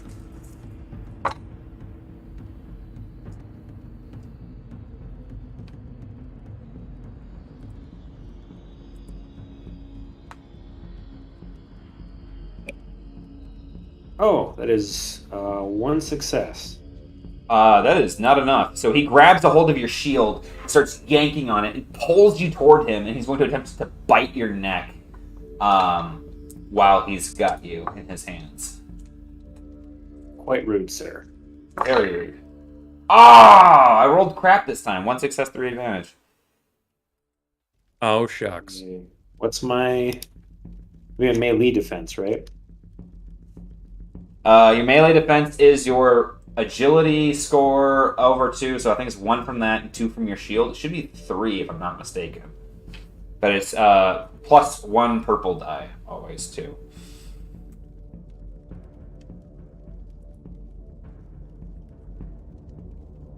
Good God. Okay, 2 failure, 1 disadvantage. 2 failure, yeah. So he grabs a hold of you. He's trying to bite over your shield, but he's missing as you hold him steady. That's his turn. Over to Wretch. Okay, so Wretch is not having the best day, because as he shows up, he sprints across this hillside, lands waist deep in mud, points at Emery, who is unconscious, and drags her back from the edge of death to being alive. And then the first thing she says when she gets off a troll is, can you do any real healing? So he's kind of miffed, but he'll stump up. So 1, 2. Can I go like that? 1, 2. 1, 2. Yeah, because you're moving down off of the. So if you're gonna leapfrog from up and down the hill, where were you before? Yeah, so it's gonna be 2 to get up out of that space into the. Okay. Yeah. So I just wanted to make some progress, so I'll stump up here, shake some mud off my boots, and then rub my hands together. All right, let's give this a second go, and lay hands. Engage conscious target. Average check. Heal wounds equals 2 times success. Strain heals off advantage. I'm going to spend a story point to increase the difficulty of the check. God, you love doing Wait, that. no, you're the one who has all your story points, right? No, I used one. One. You're fine. Yep. I like giving story points back because I'm such a nice guy. That's why I roll all of my checks on. sir. Oh, God. Don't like this guy. He's such a butt. Such a Okay. 5 success, 0 advantage after I used 4 failure, 1 threat. Let's go, faith healing. It's starting to feel personal. DM. All right. So faith healing, getting that. So you heal 2. Yes, you do heal 2, which is better than it failing in general. Right, and with the 1 threat, I'm going to have Emery suffer 2 stamina from the taxation of the process. Oh, my holy icon gives you +2, so you heal 4. Oh, that's much better. There you go. Let's go. That's a cleaner slate. Nice. He picked on me. It hurt. So I know how the heal check was so difficult, if you'll allow me. As I lay hands, Yes, please. I try to seal the wound, and the wound tears back open. And I try to seal the wound tears back open. And then I start picking some troll flesh out of your wounds that kept just like growing in the space, so it tore it back open. And then after I get that out of the way, I've already kind of biffed a lot of my energy, and I kind of half-assed the last of it because I'm exhausted. So it's like, eh. Nice. Ow. And with that, we come to Ilya. Well, I think I'm gonna stab that troll. Give him Give him a good stabbing. Yeah. And you and Bonkster both have your story. Sorry, your Wallaby intervention. You also have your story point for breach ability. Too, not to forget. I think I'm gonna add the triumph to this roll. Oh yeah, Wallaby's around. Yeah. One threat. 2 success, 2 advantage, plus the triumph. Okay, so the triumph Okay. gives you a success as well, and I rolled 1 threat. So that's 3 success, 1 advantage, 9 points of damage. Okay. Still standing. As Wallaby starts working on its back. Stab, stab, stab. Oh, sorry. I was also supposed to increase the difficulty by 1 because he's got you grappled. That's 1 failure, so it's 1 less damage is all that is. And then you have a triumph to spend as well as 1 advantage. Okay, can I use the triumph to get him stuck in mud? Sure. Somehow disadvantage his moving ability? Yeah. I'll have the story point be that he as you slice through his leg, he gets hobbled, and it's hindering terrain for him to run this round. Yeah. Nice. And then it's over to Emery. I want to know that there's this troll to deal with. Is this thing still alive next to me? Yeah. Is it like bleeding out, so to speak? You can do a maneuver check to do a medicine check on it. I'm also already. I'm gonna use. Oh yeah, I forgot to give you guys the disorient check being next to it. Oops. Yeah, do you want me to do it Wrong- now at the wrong. beginning of my turn? Yeah, sure. Let's do it. Because I've had a moment. Yeah. Okay. It's just raw onions to the eyes. What is It's resilience. resilience? Yeah. Makes sense. 4 failure. Oh, I got 2 success. I thought that was alright. So you're disoriented for 2 rounds. Disoriented. Yeah, Alright. it's the extra black die and stuff. Yeah, that's fine. It's fine. Let's see.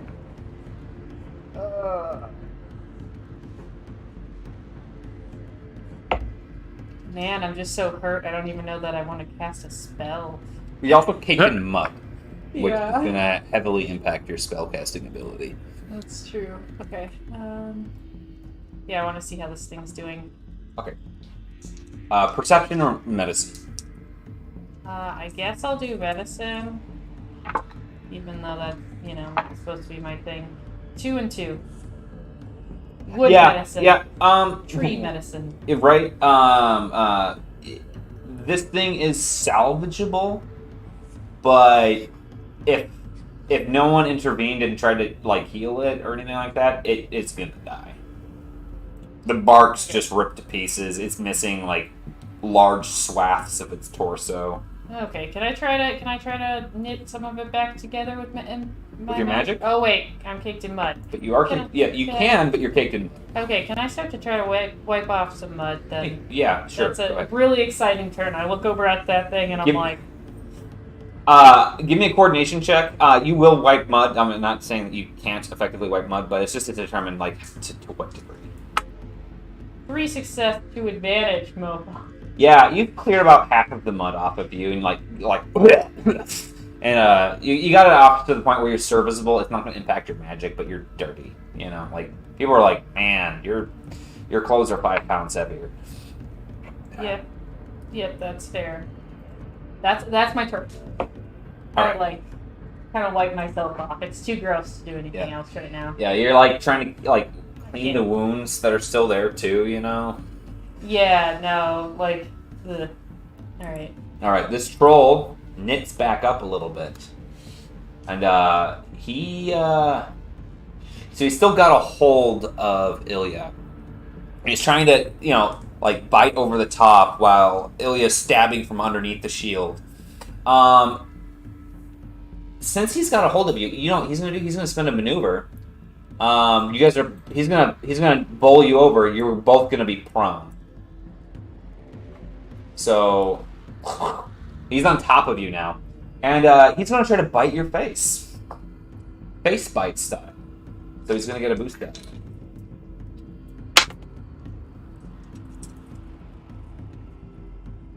Rolling in the mud. You to think we just met. Ooh, there's my big spender rolls.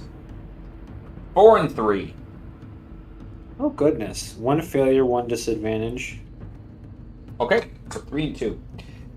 So he bites down for 11 pierce 3. And he's gonna spend his 2 advantage to try to start pushing your face under the mud. So that's 15 soakable, right? It was 11 pierce 3. So he ignores 3 of your soak and does 11 damage that's soakable. So I am down. All right. Oh no. So now I gotta roll another crit. Oh my god. You don't have to. So you have 2 crits on you, right? Yeah. Okay, so that is going to be... And then he's got vicious. So that is going to be 55. Your strain threshold is reduced by 5 again, I believe. No. Maybe? Yeah, that's what it is. That is. Let me take a look. Goodness. So I'm all out of strain and I'm down. Ooh, so you're unconscious. You're both unconscious from wounds and unconscious from strain. Yep. How'd you guys make your character icons? Josh, did you want to answer that for the chat real quick? We commissioned an artist that we actually met through Austin's the stuff that he used for his board game, actually. So got a chance to meet up with someone through that, and then just use Discord to communicate what we liked, and I think it turned out really well. Hee. So you guys see Ilya's face go under the mud, and he goes slack as this thing's chewing on him. Ah, damn it. You're fine, he says. I'll just bonk the troll, he says. You were fine. Now I gotta save a tree. I gotta save a tree lady, and now I gotta save you. Is it my turn? Yeah, I would say that you can use a maneuver to hopscotch off of the wood, with the woodland being who's now pronated in the mud. If you would like Let's to go. jump up ahead. But do give me a resilience check as you get the all of the noxious fumes coming off of the tree. I ain't scared of nothing. I'm gonna. Resilience is also something Wretch Wretch is. Wretch is 4 and 0, and I have both my story points back. You just used one on me. Oh, okay. So it's Wretch has 2, Ilya has 2, Emery has 0, if I'm not mistaken. Yeah. Yeah. Okay. I rolled 2 and 1. 4 and 0. All right, you're I'm fine. resistant. Unfazed. I sprint. Take 1 strain. Okay. I sprint over this guy, taking 2 more strain to double move, and then I get to Ilya, and if I lay on hands, can I heal him over 0 and back to consciousness, or does it stop at 0? Or do I have to do the one where it brings him back? Do I have to do the beauty in life? You have to do your ability that says it's... There's one that says target conscious target, and there's one that says target unconscious target. Okay.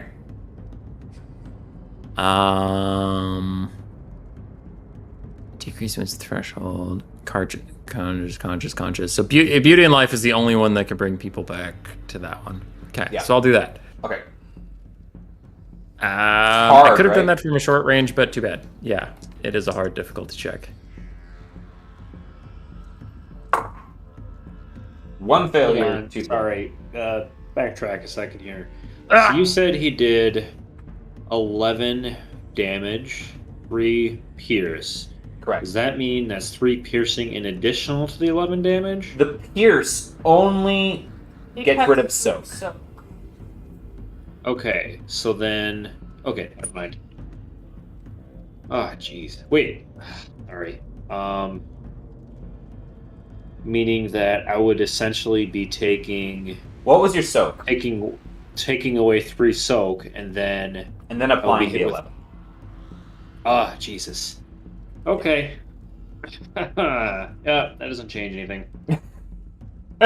These guys are gnarly.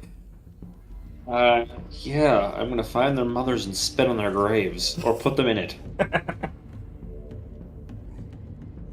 Okay, so were you still unconscious, or was he using an entirely different spell on you?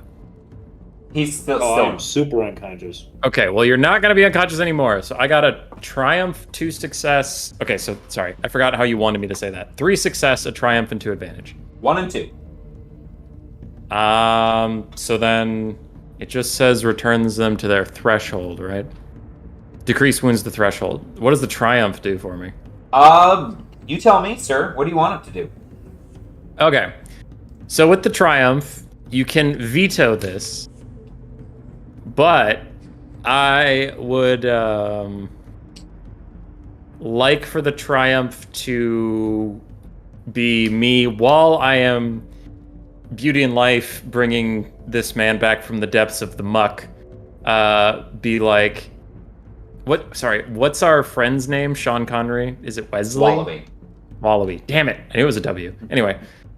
Wallaby, anytime you want to help out would be pretty freaking great. And, like, if he could, bring his ambush. Yeah, he's going to do his sneak attack. How does that sound?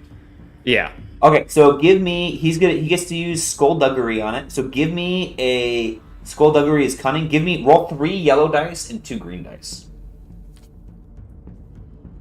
Okay. That is a lot. Yeah. 5 and 3. 5 and 3? Okay, so this guy rolls nothing.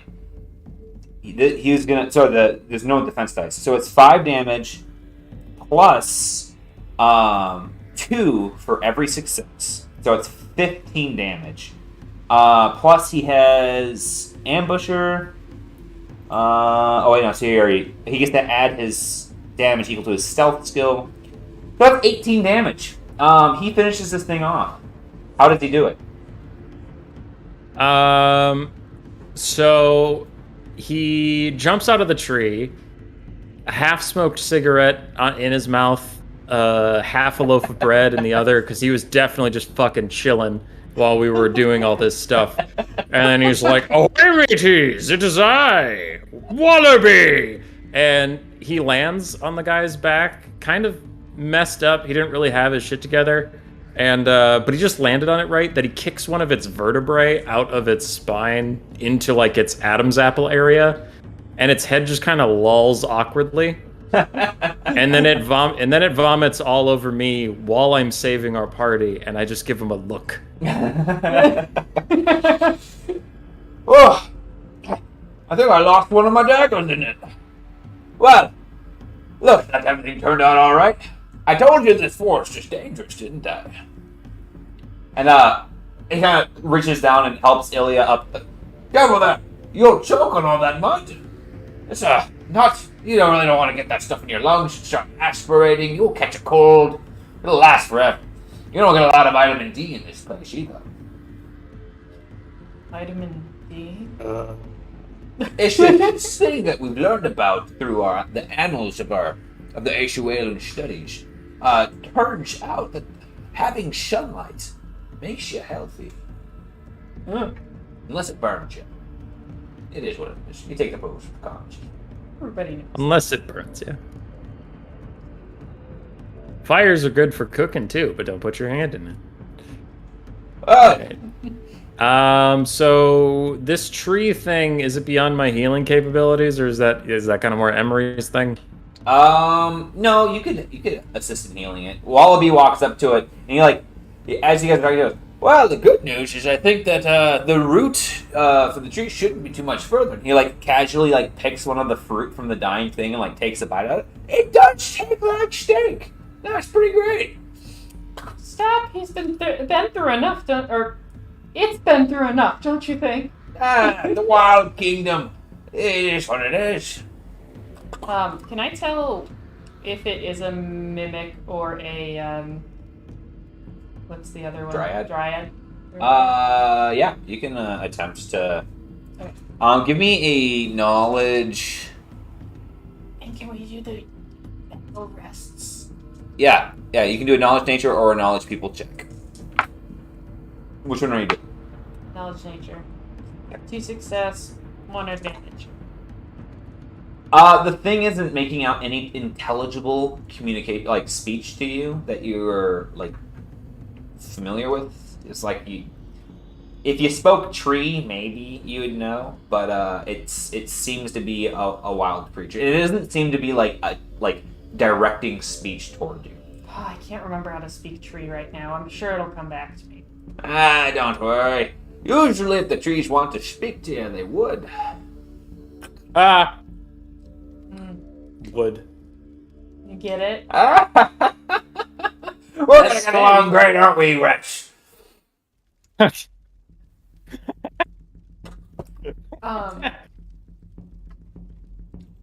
like the end of battle little You can perform that no longer exists. You can Okay. You can perform a short rest at any point in time to heal up. Okay. Or you can let me heal you instead of a short rest. Yeah. Short Right. rest, that would be the time that you would do your heal. Yeah. Yeah. But for narrative purposes, just so you guys know, there's nothing climactic between here and the Thicketlands, so you guys could go up the pine route and settle in for the night up in the Thicketlands, where it's a bit safer, and start resting up there if you would like. Well, I can't heal you during a long rest, so let's tend these wounds before they scab over. Okay, I want to help this guy out too, but All right. I will perform 3 heal checks back to back, 6 strain. Almost gonna strain out. Let's go. All right, let's do it. Oh, and you all can do a cool check at in any order, cool or discipline, to recover strain, too. So, Oh, well, Sure. in that case, I'm gonna try to recover some strain. Okay, I'm gonna roll my own negative dice just so I don't have to keep bothering Josh and filling up the voice channel. there are no negative dice on this. Oh, okay then. 2 success, 2 an advantage on a cool check, or a discipline check, rather. Yep, so the cool check, let me take a look here. Healing wounds and strain. Oh, shit. okay, so we are doing that. Sure. Yep, so you recover strain equal to the success. Okay. So, I'm only 33% the way through my strain now. I tried to heal my strain, and because this is today for me. Okay, I got 5 advantage and no success. I would like to give 2 boost dice to the heal check for Wretch. Great. As you're like a total baby when it comes to healing, but it's he's like, hold still now, he's like trying to like help you out. He's like her bottom lips out and quivering. Yeah. And just goes, It's increased his drive. Ilya, you heal 12. Emery, you heal 16. I healed 4. If you're doing your magic check, that does have the negative dice on it. I was just talking about the discipline or cool check.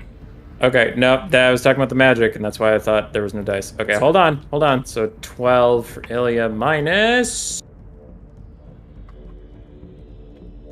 3. So that's minus 6. Ilya, you get 6. 6 health back. For Emery, you still heal 12, and then I take 2 more strain for the effort. And then for me, I healed 2 less, so I'm at 3 wounds still. Okay. okay. So what are you guys doing right now? Are you chilling out in this like near this river? Yeah, we're here to patch just wounds, not. Okay. Yeah, this was a. You're all freaking bleeding, so form a line. Yeah. Like- okay. Yeah. Perfect. So you spend an hour. You guys collect yourself, steady your hand. I was gonna try to heal this thing too. Okay. Yep. So as you're looking at it, you can spend like an inconsequential amount of time getting the mud off of you and looking at it. Are you going to try to do a medicine check or a magic check? Magic check. I was gonna try to knit it back together with my, nature magic. Okay. Something to note as you go to start doing some of your magic with this guy is that while you've always done magic on organic material, it's never been alive before. Okay. Go ahead and give me a magic check as you try to stick this guy back together. Okay. I'm not sure if this will work, but I'm gonna try to help. I already rolled it. That's why I can't. I'm not. Okay. But, What goes through your mind when you're trying to do this check? 'Cause normally you try to either impose your will on inanimate objects, inanimate organic material, and put part of your consciousness into it, or you try to pull a consciousness from the spirit realm and put it into this. What's going through your mind, knowing that those are the two things that you've done historically to do your magic? What are you thinking right now when you're trying to work on this thing?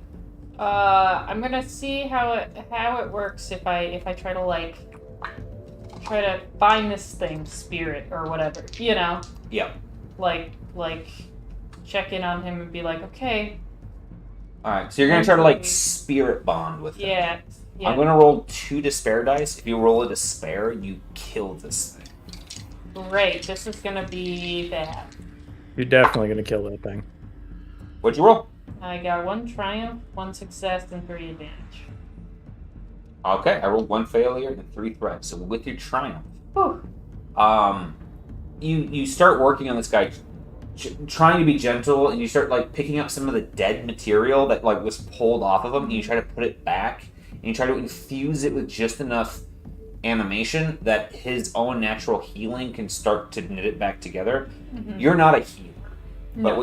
what you're able to do is basically put the dead material back on him and try to use them as bandages.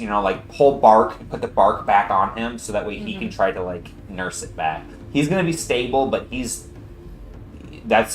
on death's door. He's gonna need to do his own thing, and hopefully nothing else is gonna come along and try to eat him while he tends to his own wounds. Well, that's all I can do anyway. No response. Wretch would offer to help, but he's just currently staring glassy-eyed out at the swamp. Yeah, you're kind of out of go-go juice. I am destroyed. I admire your tender heart, Emery. Hopefully, you don't turn into a bitter old sap just like me. But this world tends to do things to you. Yeah, you've got a youthful spirit.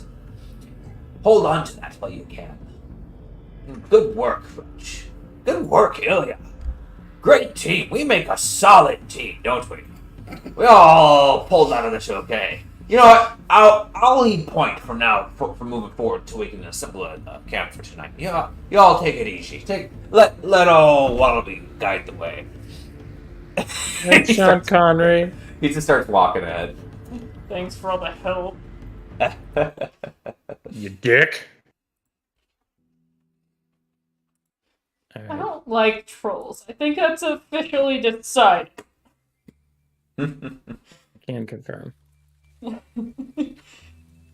You guys move forward as in short order. You're able to find a route that is what they call in this world, and Wallaby's narrating this, it's an ascent. It is a way to get from the feeding grounds to the thicketlands, which is normally something that people have to know about in order to be able to do that. Otherwise, they're climbing 300 feet to get up to the to the next surface, so to speak. As you guys are winding up the tree, Wallaby makes comments about how you guys are officially moving out of the Sloan territory and into the Scylan territory. Luckily, you haven't come across the more violent tribe of the Sloan, but still, we gotta keep our heads on a swivel, he discusses. You guys set up camp in the thicketlands at night, I assume, right? Because it's the end of the day. It was a hard day. Very rough day. Okay. I also have some crits that need to be healed, so... Yep. So are you going to attempt any crits now, or are you going to attempt crits in the morning after you've healed up on your strength? I can attempt one crit if I'm allowed to go on literally unconscious afterwards. You cannot voluntarily take the 2 strain. that would put you out. Otherwise, the spell goes off without effect, and it could actually have negative effects. I was mostly joking. Yeah, I can't do it. Okay. So you guys bed down for the night. If you have food, you can eat rations to recover a heart, and use your bedrolls and everything like that to recover all strain as you guys take sleep.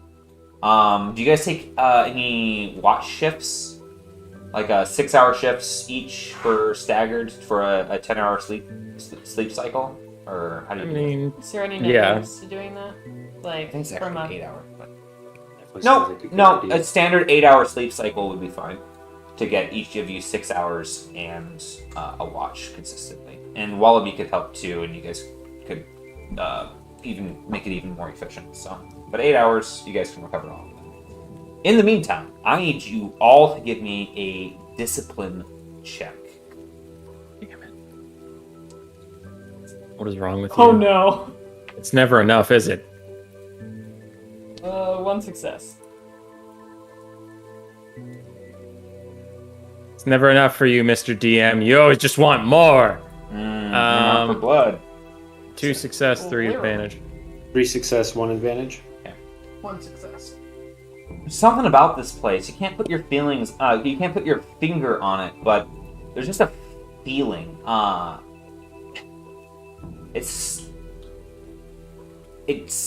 It touches you in a way that's connected. Right? I should never use that word. It's hard to place what exact feelings this place gives you, but there is something alien about the woodlands, even for you, Emery. Maybe it's being 300 feet in the air. Maybe it was the harrowing life experience that you just had. But as you guys take your watches, you feel uncomfortable in the woodlands, and part of it makes you feel good. It's weird. It's alien. It makes you a little bit more confident, maybe one might say. I don't like that. But for the most part, you shrug it off, and you guys take you take your long rests. And in the morning, There's trolls up here, so it's fine. right? In the morning, you wake up to a beautiful day in the thicketlands. All critical injuries can be rechecked. The ones from the last fight have never been checked to begin with. Stupid, sexy thicketlands. Yeah, I need some help with that there strain. I got it. I have a... Sorry, Please. when you were describing places earlier and you were saying, like, there were, like, different heights, is that, like... You are halfway up the trees, 300 feet in the air. Are they always, like, always on top of each other, or is it kind of like a tiered thing, like, So, as you go further in? So the thicketlands vary, but it's usually around the 300-foot range. This is another, like, basically, you round up a massive tree and ended up in what is an area of branches that makes up basically a whole nother layer of navigable terrain. From, like, branch to branch to bush to branch. And it's so thick, in fact, that there is a whole new biome to this area. There's plants that have grown off of and embedded themselves into the branches of what they call the ever trees, which make up the massive monolithic trees. So up above, you can see a bit of light coming through, but these trees are still 300 feet high to get to the canopy. Okay, interesting. I just didn't know if, like, they were just always stacked on each other, or, like, had to go like deeper into the woodlands to get to a place where there would be a canopy. You know what I mean? No, yeah. So basically, the way that was the fringe lands. The fringe wood didn't have this. Okay. You guys got far enough in to actually make it up to something that would have the thicket lands in it. But it's Okay. Yeah, it's throughout this area. But it does require like navigating like a swamp or something like that. There is like weaving and wobbing to keep going. Like if I want to go north, it's not like you can be like due north. It's like I go from this branch to this branch to this branch, sort of thing. Okay. Sorry for the sad tangent. No, it's good. I like the questions about getting your understanding Yeah. all set up. Okay. So, when I'm testing for crits, my spell says May Mending, engage yourself, hard difficulty, heal crit on failure, reduce days until retest. That doesn't say per crit it's going to be harder or easier. Correct. That's the cool thing about your spell is that it lets you. All critical injuries are the same difficulty. The problem is that simple critical injuries are increased to hard, but the really nasty ones are decreased to hard. If that makes sense. Okay. So with that being the case, I did all my rolls while you were talking to save us some time. Okay, did you So spend first- any story points or anything like that to upgrade your checks at all? No. Okay. And I have one question about a triumph. For Dustin's first roll, I got 4, 1, and a triumph versus 4 and 1 for him. Can I, during this check, can I still use the triumph as another success? To get it Or to is be that only 5. for like damage? No, you can use it for any check. Okay, then I do upgrade that to get 1 net success on healing his first crit. All right, your brawn and your agility are back up, dude. Thank you, Mr. Ratton. You're now super fast, super defensive. You hit like a hammer, and your soak is up, and your health is up. Yeah. The second one for Dustin I got was 3 and 2 versus 2 and 2, so that should be fine. Unless I can't perform it twice in the same person. No, you're good. You can do it. You just keep taking the strain. I am taking the strain, and this next one's going to be interesting for the strain. For Sarah, I got 5 and 0, but it was versus 1 and 3, so does that 3 threat equal 3 more strain? The 3 threat, I'm going to say, would make the next time you try to do this check upgraded in difficulty. The next time you try to cast the spell. Okay. But yeah, we should have healed all 3 crits. I've already burned through half my stamina for the coming day. Okay, you don't have any more of those checks to do? No. Okay, then I'll say you're disoriented for the day. Wait, so then you healed. So does that mean I only have 5 strain off from this most recent crit? You should have no crits left. All your crits are gone, buddy. Oh, sweet Jesus. Thank you, Mr. Ratton Man. That's sweet what I Dahlia to you, buddy. Right. He'll send the message up. I don't speak Dahlia. Okay. I have a note on my machine where I wanted to go find Wylan the Centaur in Lemoore. That's the city we came from, so we'll eventually get back there, right? Mm-hmm. Yeah. Okay, cool. It's not something I have to do right I now. have to go back there to deliver my tears. Yeah, I saw the note and I was like, oh crap. Was I supposed to be doing that? Okay, so to recap very quickly, you ungrateful degenerates, I almost passed out healing all of you in a swamp. Then we made a camp, then I slept, and then I woke up and immediately used half of my energy for the day healing your asses again. So, I just want to say, when I take a nap and Wallaby has to fight alongside you for once in his life, I don't want to hear it. I make you breakfast. I make So you tired. breakfast. Full stop. Thank you, Rat. Here's a Wretch big Braventail. helping. Wretch Braventail is starving. He has no money. But man, he's a good boy. Very nice. I have 2 trail rations left. I'm gonna die out here. I made you breakfast, so don't eat your food today. Yay! When you Somehow found me, made I you was in a happy. hole. But Somehow I'm worse off. Now you're up in a tree. Everybody's You're very gotta far work, from dude. any holes. God. You are not It's a true. sewer rat Hi, in this Shara. campaign. You are a tree rat. Oh man, she's getting. I'm a Do you want good to take 5 and go to the bathroom, refill our beverages? How much longer you want to run tonight? I was thinking we'd run till 9. That's what you usually Hiya, do. Shara. Are you sure? You guys good at that? Shara's in the little camera. Then I can let her out. She's begging to go out. Oh, good lady. All right, I'll go say hi to Alright, Grace. let's take POV. 5. Alright.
I'm back. Grace says hi.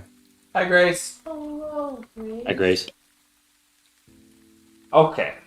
As you June guys set actually out the next staying here. day, you find yourself in a much less threatening environment. Whoa. I think I I lost you.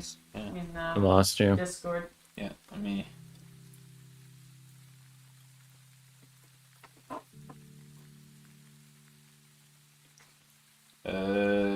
Papa. Yeah, why'd you do that, huh? Weird. Lost your video too. Up. Blue. Okay. Sorry about that. The next day, you find yourselves in a much more hospitable environment. Where once there was a dark tinge to the environment, and you had to struggle to see 20 feet ahead of you. The sun rays come through, and you can see a verdant land full of beautiful thickets, bushes and brambles, and broadleaves. And you find yourself moving from one large wooden platform over to a sturdy leaf the size of a small house. And as you move through this area, creatures, all manner of creatures can be found as well. From, let's see here. Oh, look, there we go. From, oops, no, wrong area. Jeez, Pete's. What are you doing over there? Sorry. Riding about this that. druggy bus. From at one point, you guys come across coons scattering themselves upon your approach to even boars and pheasants, to even a koala or two at times as you're passing through this area. Give me a survival check, or perception, or coordination. Oh no. Survival, baby. Survival it is. 2 success, 4 advantage. 1 and 2. Wait, aren't you supposed to be our survival expert? Uh-huh. 5 advantage.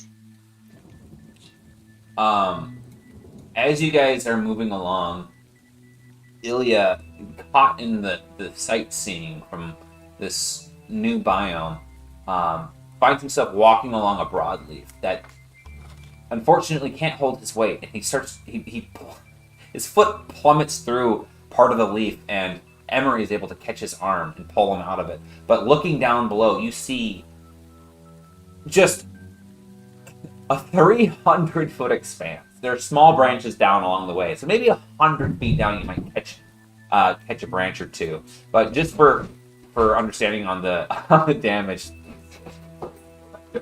trying to do our best impersonation of falling out of this tree. You would take somewhere between 30 and 120 damage from the fall. So I could shake it off if I'm lucky. Yeah, if you rolled minimum damage and maybe hit a branch on the way down, you might survive. Oh goodness. But most of this place, the thicket lands are so thick that it's not a problem unless you lose your way or are unobservant. And it seems that most of the creatures in this area have a second nature, an uncanny nature to pick their way through and find safer routes as they proceed. It doesn't take you guys very long to eventually find the forked maple. And seeing it, you see a relatively easy path for anyone in any humanoid or any city slicker to be able to make their way up into this strange world. And so you guys go, as per the instructions, up, up, up, and into the canopy. And there you see, whereas creatures were few and far between before, and mostly herbivores, here you can see creatures basking in the light, as this is the home, not the foraging ground of the herbivores, but the very home of many of these creatures. The sun beats Ada himself. His rays pierce in, and you can see the sky, and you can see and look out and make out the mountains of the highlands from here. And so too, you see, even further, I think it's east at this point, even further, sorry, it's west from here, you see what you can gather to be a hill, but what you for sure can tell is you see blossoms. Fire blossoms coming from this hill of all manner of trees there. They're not actually fire, but they glisten and sparkle in the light, blowing in the wind. That is your destination. Just want to let you know you said make out, and I did not interrupt you to make a joke, so I am the adult in the room. You can have a story point back if you don't have it. Yes! I already had both of them, but I appreciate the gesture. Yeah. It was a nice thing for me to be able to throw out there, knowing you probably had both your story points. Dang it! you win this round. I reward good role playing or the absence of role playing, because silence is itself role playing, right? So, hi Ashara, you're terrible at this game. Ashara just loves you. She would have probably rolled better than me today. She's a good lady, but she is. You guys are a day from the Fire Blossom Hill and Figured's Rest. Is there anything you guys want to address in the meantime? Conversation to be had? Anything you guys want to do in these areas? Otherwise, we can keep moving. So this. Are there any sentient creatures around here? Or is it just wildlands in this area? Hard to. I mean, there's the Scythian tribes. You know that there's Timbermen somewhere. You know that there's Tekeknu, typically in the feeding grounds. So aside from that, it's hard to know too much. Give me, if you're wondering, like, what lives here?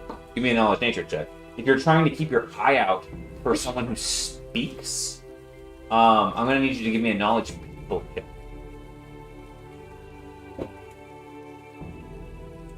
I've got a knowledge people. You got knowledge people? Yeah. Okay. Go ahead and give me a roll.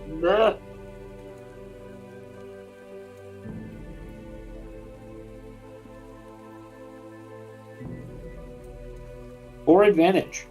For advantage. Okay.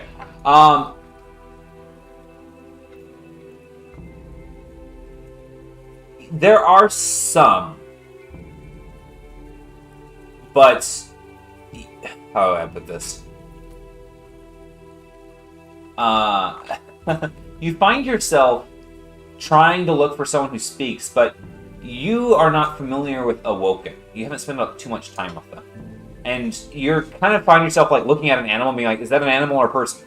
Is that an animal or a person? And you keep like approaching some of them, and none of them are actual awoken, or which is an animal that is sentient, or what they call sapient. But your buddy is a rat that speaks, right? So you're like keeping an eye out for rats, that sort of thing. There are many races that call this place home that are sapients, but it's not to your knowledge. So you can communicate with and roleplay with your players and see what they know. But off the top of your head, you don't really know what to look for. That sounds fair. Hmm. I guess I'll just keep looking as we walk. Okay. I'm just gonna let Ollie have some time here and there. Sure. So let me see. Not that we have to like do anything. No, that's good. I'll set a story point. Actually, I'll give you a story point back, and you lose control of your body, and your eyes go into a bright but natural green. Whoa! I wish they had these in the Gnarlwood. This is amazing. You guys have ever... How can you be so unfazed by this? Look around you! This place is beautiful. This place tried to eat me. Oh.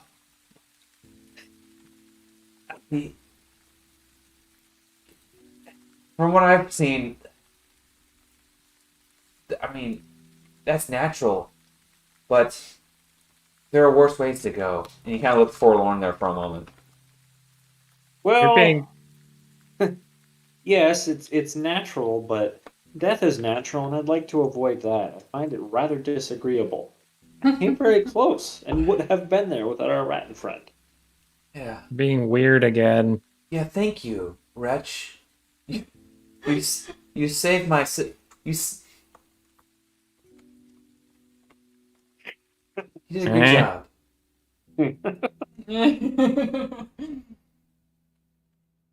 Wallaby. Oh, yeah, Shrek. And he's like walking backwards right now. He's found another fruit from something. He's like got a fistful of berries. He's eating them. And then he's like putting like for everyone he eats, he sticks one in a bottle of alcohol too, as if he's trying to like flavor it. Yeah. Shut the nuts to your desires here. I mean, we will have to eventually go back down to the feeding grounds and see more ratting down there. But enjoy the sun, enjoy the sky. The sun and sky are fine. The mage lady's being weird again. Oh, Emery, how you doing, girl? Do you want to roleplay her? Or no? I know. I mean, I feel like it's a better distinction if you're doing it. Gotcha. But... Sorry, Wallaby. I'm at awe with this place. Soak it up. We're on vacation right now. There's times to worry and there's times to not, right? If you see a shilling, let me know. You might be on mixed ground with them, judging by what Watani last said, anyways. But aside from that, wow, your eyes are green. I've always said it was for my father, but it's been I mean, you've got is it elder blood? Forget what you've got Levin blood. You know what it's like. It's been I don't even know my father. Well, mine was a pock shucker if you ask me. So I mean, you might be lucky, but anyways, Rich, what's going on, buddy? I'm kind of like just dumbfounded that he hasn't noticed the sudden difference in our companion.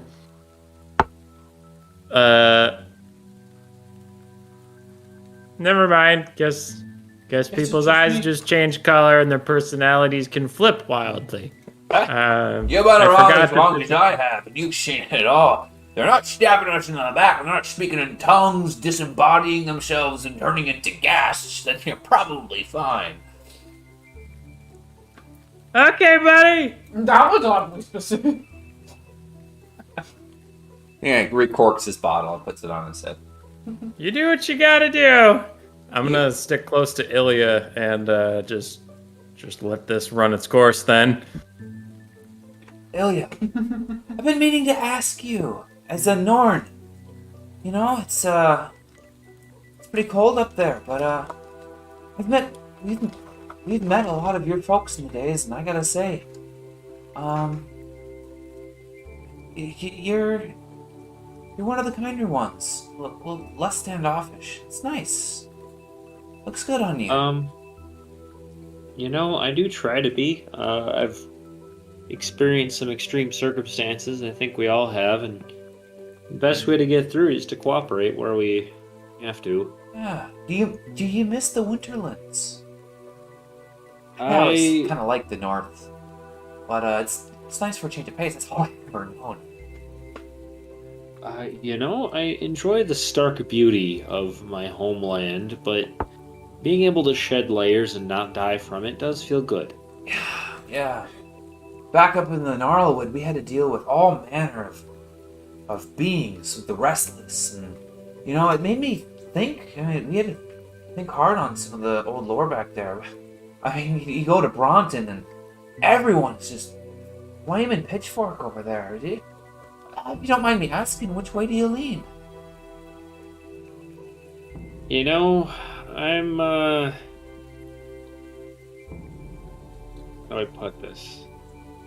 I think people make the best decisions about their morality and their connection with the rest of the world if, they're allowed to make their own decisions, because I think experience teaches us to treat others with kindness and charity, and most of the time people just want to be left alone, and I try to stick to that philosophy. I don't want to stay in anybody's hair too long if I can help it. It's a good philosophy. Let me know if I'm being too intrusive. I'm sorry. Just like I said, I've never been beyond the Gnarlwood, and it's a good time to, see the sights, meet the people. If I ever impose, I don't mean to. There's a lot to live for. Yep, there certainly is. Time continues on, and sooner or later it's nighttime, and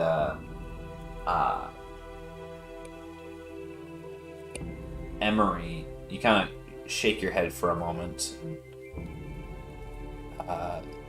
resume your journey with a bit of shaky legs for a moment or two, but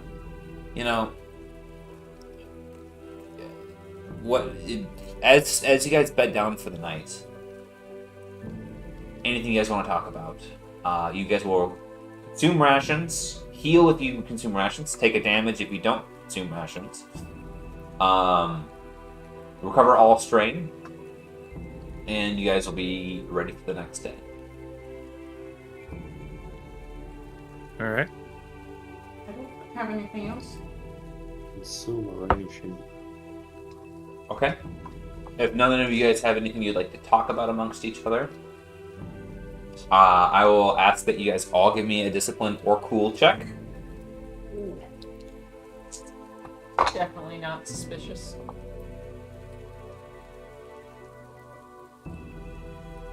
Four and 2. 1 and 1. 1 triumph, 2 success. Same thing as the night before. It's weird. Being up in the canopy was so refreshing and inspiring with just the views. I mean, you're 600 feet in the air. You're 30 stories up. And you're seeing views of this world that's exhilarating, that you've never seen before. And yet your mind turns to petty things every now and then. Entitlements,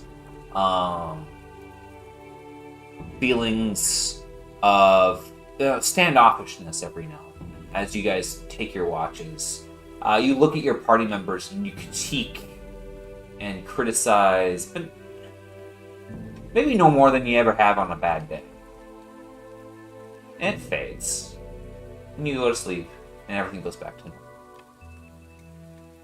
You wake up refreshed on the next day, ready to meet Figure. And you guys, unless you guys want anything else, we'll just jump right to it. Nope. Nothing. Go for it. You guys, as you move forward, you come to an area where some of the large trees seem like the ground seems to surge up to meet you, and at the same time, the canopy grows thinner, and you have to work your way down to the thicket ones. And eventually, you come to a spot somewhere between somewhere between the feeding grounds and the thicketlands, where you find yourself in a rocky surface with smaller trees able to take root here that have grown and have been able to produce such beauty in this world that you're able to easily track it throughout the canopy. And as you get here, you come to a clearing, and in the clearing is like almost like a Stonehenge like circle, but it's smaller, maybe only 3 or 4 stones. And growing up from them, you see these, I would say it would be like an average sized tree, like an average sized oak in like our world, but with beautiful blossoms like the size of dinner plates blowing away in the wind. And you meet a figure about 8 feet tall, back turned toward you, walking from tree to tree in this area. And this area is probably about 8 of these trees on top of this hillock. And as you guys see them, what you see from behind is a veritable cape or hedge made of what are those silver? Let me take a look at. I think I wrote it down here somewhere. No. There you go. Okay. A veritable cape of here we go, of silver evergreen leaves, starting from his head and continuing down to his shoulders, or at which point it expands out and it goes down. Beautiful silver evergreen leaves, and he appears to be reaching up. He's 8 feet tall, and his arm extends probably 14 feet in range, and he feels some of the blossoms, never picking one, but addressing them and moving on to the next tree. He looks over in your guys' general direction, and you see beady eyes blown up behind thick glasses. And he looks over at you guys, and his eyes, they just go wide, right? They went from beady to extremely wide from across this span of where some of these stones are set.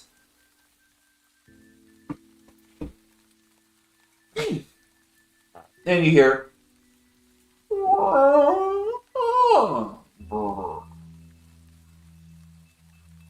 Hello?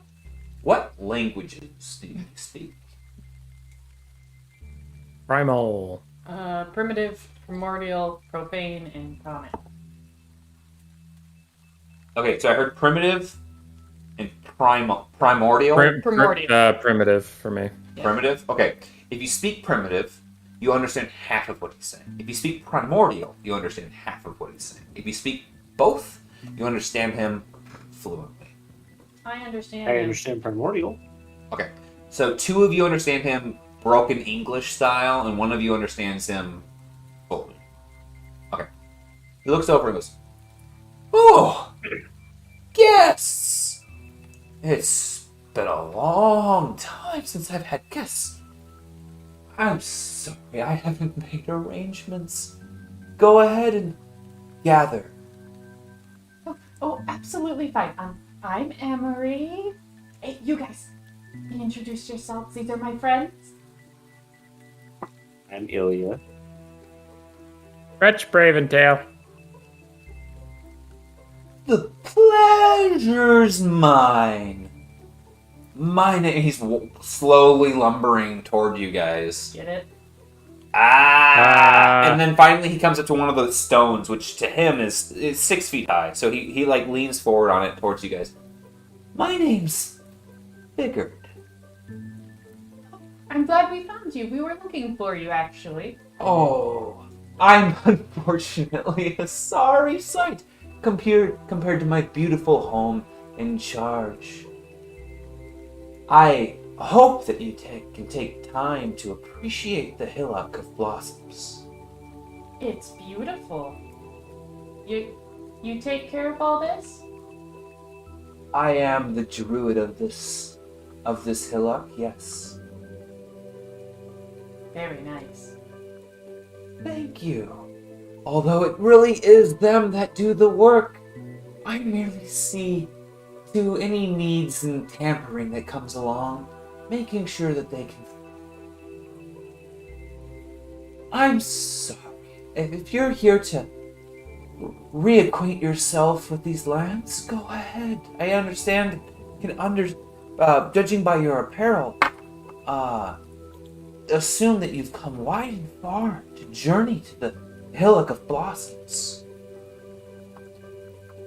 Yeah. Usually, most people find best use of the space where speech is not practiced. But I find myself at an impasse. This is most inopportune of a time for me to have guests, as I have been summoned elsewhere. Oh. We don't mean to disturb you. Where are you headed off to? I have been summoned as a keeper of the Dryads to go to the Nexus and speak to my fellow timbermen.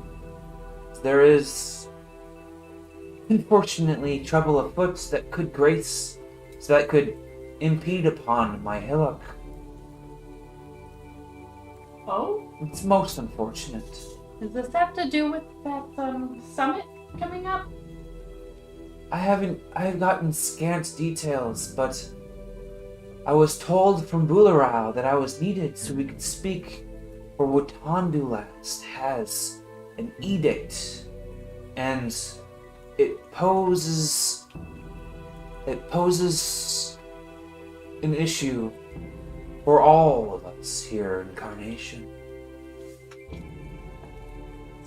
Sounds like the hot news right now, yeah. Well, we don't mean to disturb you. We just I had a question for you, honestly. If you wouldn't mind. Okay. Shouldn't take too long. I'm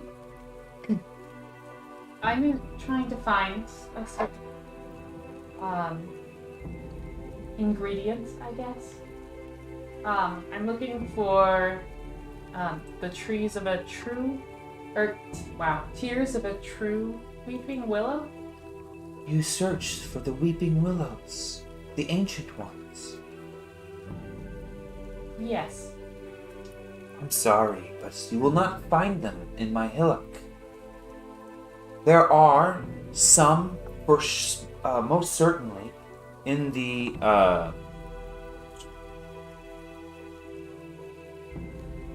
excuse me. Where is my notes on Turkwart? There we go. There are some, most certainly, in the lands of the. Oh, where are you? Oh, you guys gotta dive into his notes. Uh-huh.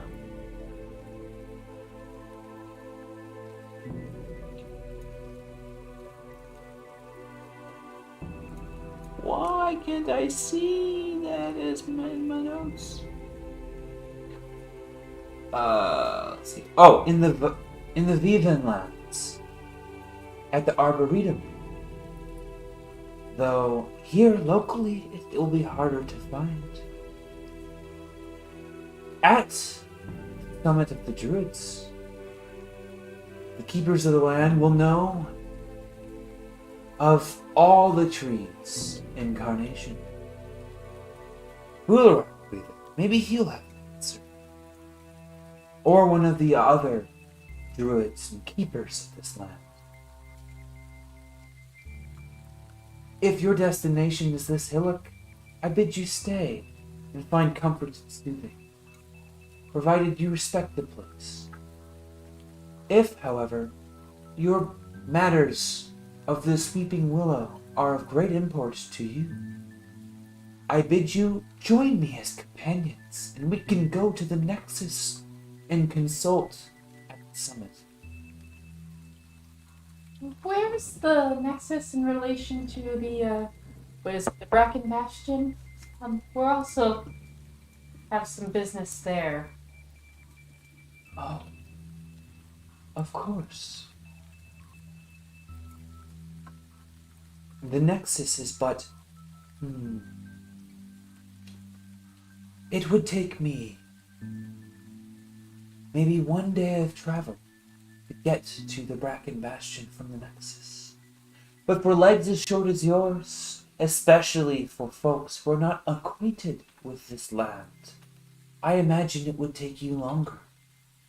2 days from the Nexus to Bracken Bastion. It is but simple instructions, however, for it is due west of the Nexus. Avery's just like, up. Like a toddler. Let's go. No, I'm kidding. I have had many avian folk grace my shoulders, but usually the woolens do not ask. It is all right, my dear, but you must mind the glasses. They are very precious to me. I use them to gaze upon my beautiful blossoms, and they have gone very far, from the lands of the Lemoran to grace me, and were a gift from your kin. The Deerman tribe brought them to me as a gift they said it was of my birth, but very few of us here know of the date of our turning.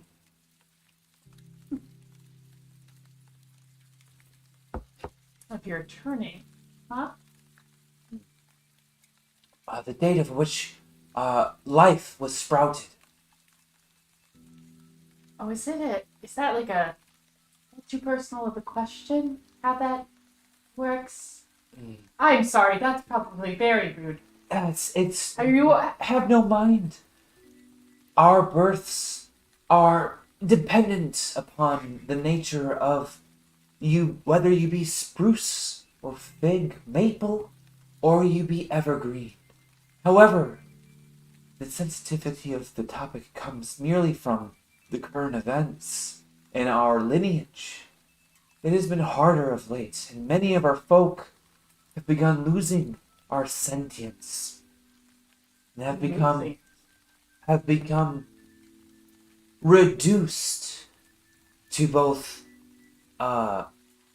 guardian or memory. It is a sorrowful journey, and what we, keepers of the Dryads, have made our life goal, our purpose, is to maintain the sapience of our group. Basically, as future generations of timbermen have been born, their level of consciousness has been gone down and down and down, to the point they went from intelligent beings to more like animals. And so they're trying to figure out, and the whole purpose of Carnation, in many ways, is to figure out how do we reverse this? How do we keep people who are sapient for maintaining their sentience? How do we produce offspring that are sapient? So they're doing stuff as keepers of the Dryads that make Dryads. And Dryads are their solution, at least the best solution that they've been able to come up with since trying to address this problem. That's pretty heavy stuff. Sorry, I didn't. Sounds like it's got a weigh on you quite a bit. No fear. Those who know of our plight know. Do not fear the dryads, though they be foreign in nature. Even the Woodland are hesitant to approach them and hesitant to work with them. It is truly a heartbreaking process, especially when they wake with no memories of who they were before. The dryads are stuck in time between those who have loved them since Acorn for hundreds of years, but also are a beautiful gift back to our group as a new being of new consciousness. And if I could spread the word to Woland and to Mundies alike and other awoken, gesturing to each of you in turn, then you may bring the word to wherever you have come from, and maybe can start diplomacy for the dryads and welcoming them to other communities. I mean, does he take out like a sign-up sheet? Do we have to write down our mailing addresses? Like, Really? Does he create paper? Does he use paper? Does he got a wooden clipboard laying around? Maybe it's like shedding skin for them when they make paper. Oh, yeah. Maybe. Just peel off some skin and write it down. Here you go. I'm sorry. Wretch, Ilya, you guys have been pretty quiet. I am in awe and confusion. I don't know where to begin to be confused about the situation, but it's all very interesting and quite sad. Yes. Also, you're talking to a tree, and you've never seen a talking tree before. Talking tree is like wondering about the philosophies of like the meaning, like of having sentience. Some heavy stuff, Mr. Tree. Also, he's made tea for you guys using some of these beautiful blossoms. Hey! They're in what looks to be hollowed out coconut shells, but they're actually acorns. Oh, that is. Oh, A this big is acorn. lovely. I admire it. I try to like take it in. Okay. Can I make one feasible? Who drinks from these? Me. I'll do it. Okay. Anyone else? I'll drink Yay. some. We got a high resilience check in case this goes sour. Wallaby drinks from it too. All of you gain the talent. Talent. The talent. Yep, the +2 health Oh. Toughen. permanently. I forget what it is. I'll Toughen. Toughen. Yeah, all of you gain a rank in Toughen immediately. Wow. Yay! You feel Toughen. touch your soul in a way that is... unless you would like to resist it, in which point I'm going to make you give me a discipline check, it makes you cry. The Aw. the intense emotions and the feeling of like wretch. This is what it felt like when your god touched you for the first time. Phrasing, but yeah. I'm sorry. I can't control my words. Yeah.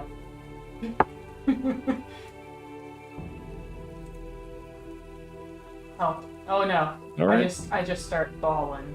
Also, can I- you guys add 5 XP to your sheets at some point, just so that way I don't get confused about how you spent your XP later on?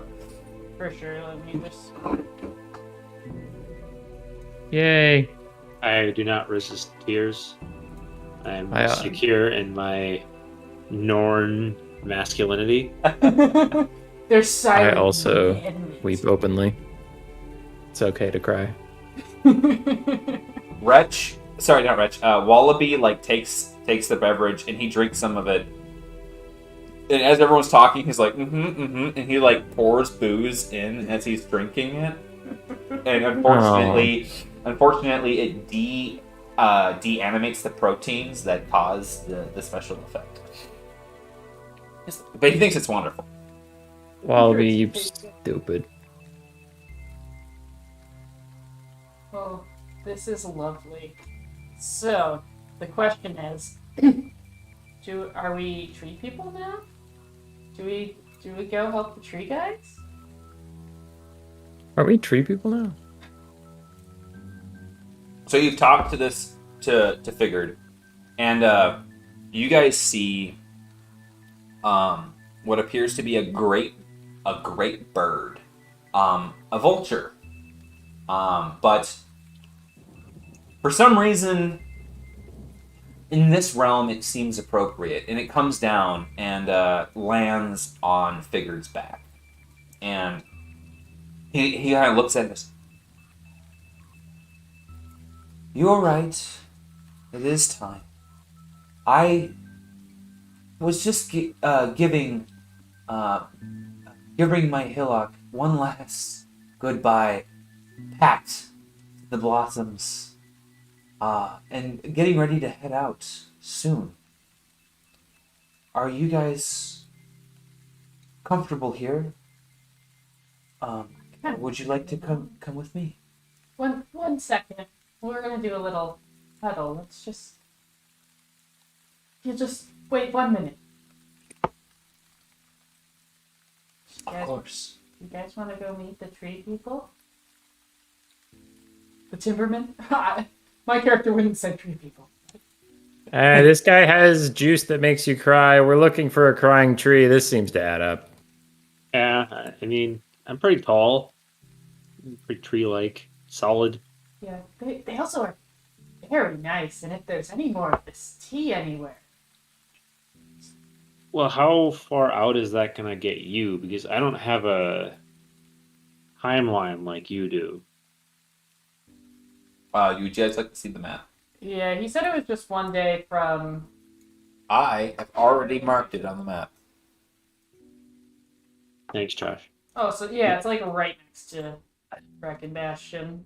And to see if you guys get really confused about so every square is 2 days travel, based off of normal effort through the thicket, through the thicket limbs. Actually, let me take a look. Yeah.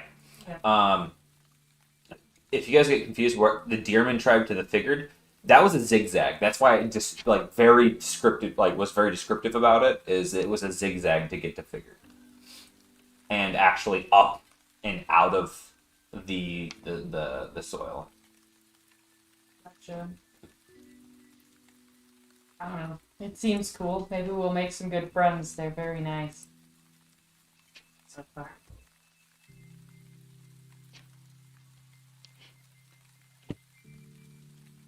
I think everyone's for it. So you guys can see the Nexus is about 2 days travel to where Bracken Bastion is. Bracken Bastion is not as big as it looks on the map. It is just one of the biggest focal features. So it's obviously it's where the heart of it is due east 2 days. Sorry, due west 2 days from the Nexus. Good. Oh, excuse me. I'm up for more travel, as long as it doesn't impede anybody. Yeah. As it stands, you guys reach the Nexus in 2 days' time. That will put you at. I think that puts me at 19 days old, right? Something like that. At which point, see, 2, 4, 6. You're 7 days with good travel to get back to Limor. Yeah. Oh. Yeah, we got to go with the tree people because I only have one ration. Yep, I have food, and you've been healing me so much that I'll feed you. I can also pick food along the way. Yeah. Just that's one of the things too. Is as we're talking about days of travel, you guys can describe what you would like to do during those days of travel, whether it be scavenging or trying to learn more about the surroundings or trying to create charm Wallaby and develop a relationship with him, or like anything like that. Well, I put my finger in. No. do you like it like a soft and gentle, or Is he a cuddler? I mean, bottle. whatever he does when he's drunk, Knowledge just or don't eroticism? pull it. Don't take his booze from him, right? can I roll a knowledge eroticism to find out? Special class just for Ilya. Why do you have that maxed out? That's a little weird. Look, I've got business to take care of. That's why. Awesome. All right, so we're going with him to the tree meeting, it sounds like. Yep. All right.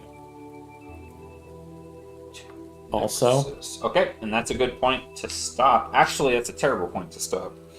But I will adapt. how is that a terrible point? We're going to a place. What? Because where you go from the Nexus is. We're gonna be at the Nexus forever.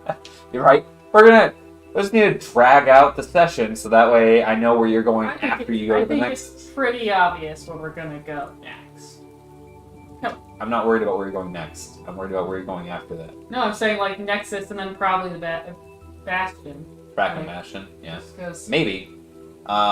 You might get to figure out where the location of the Weeping Willows are, though. Yeah, that's true. There's also. It's going to be a Parasidium. meeting of within trees. 4 We just days have to get travel. one of them to tell a really sad story. Then we're in business.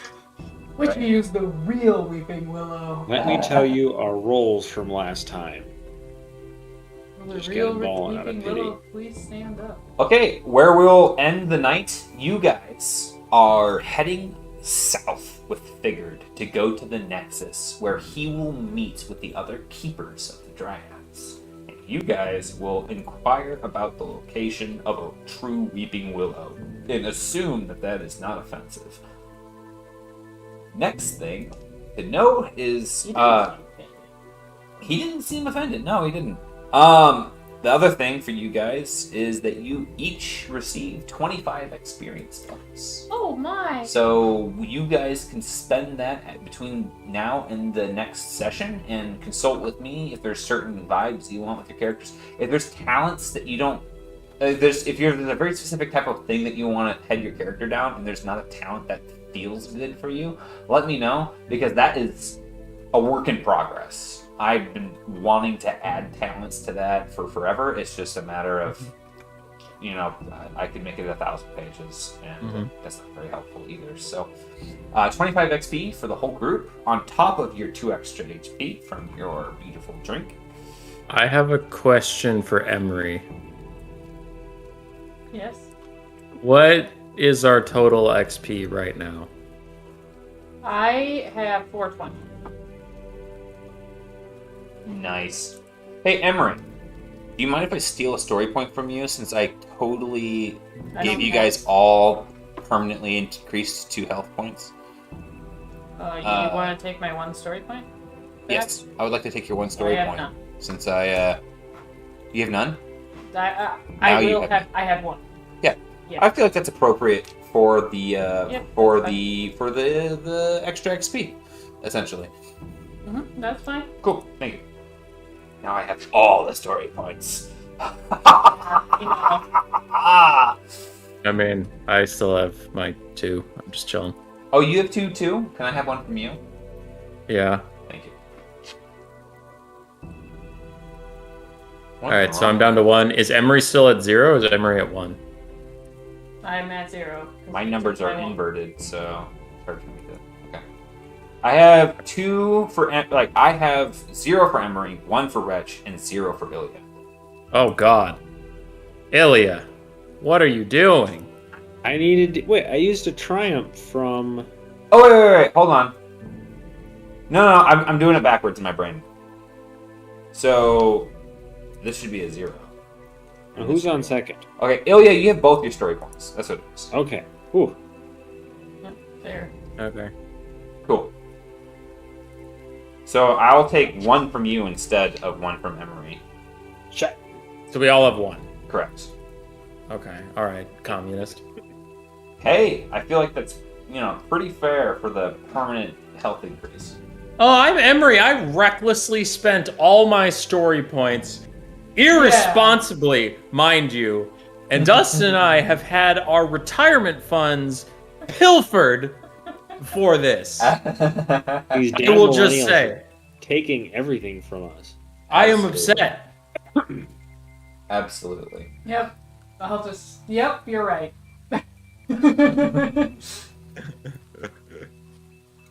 It's jokes. It's jokes. Okay, so you guys get some XP. We're headed to the Nexus. Awesome, great session, guys. Sweet.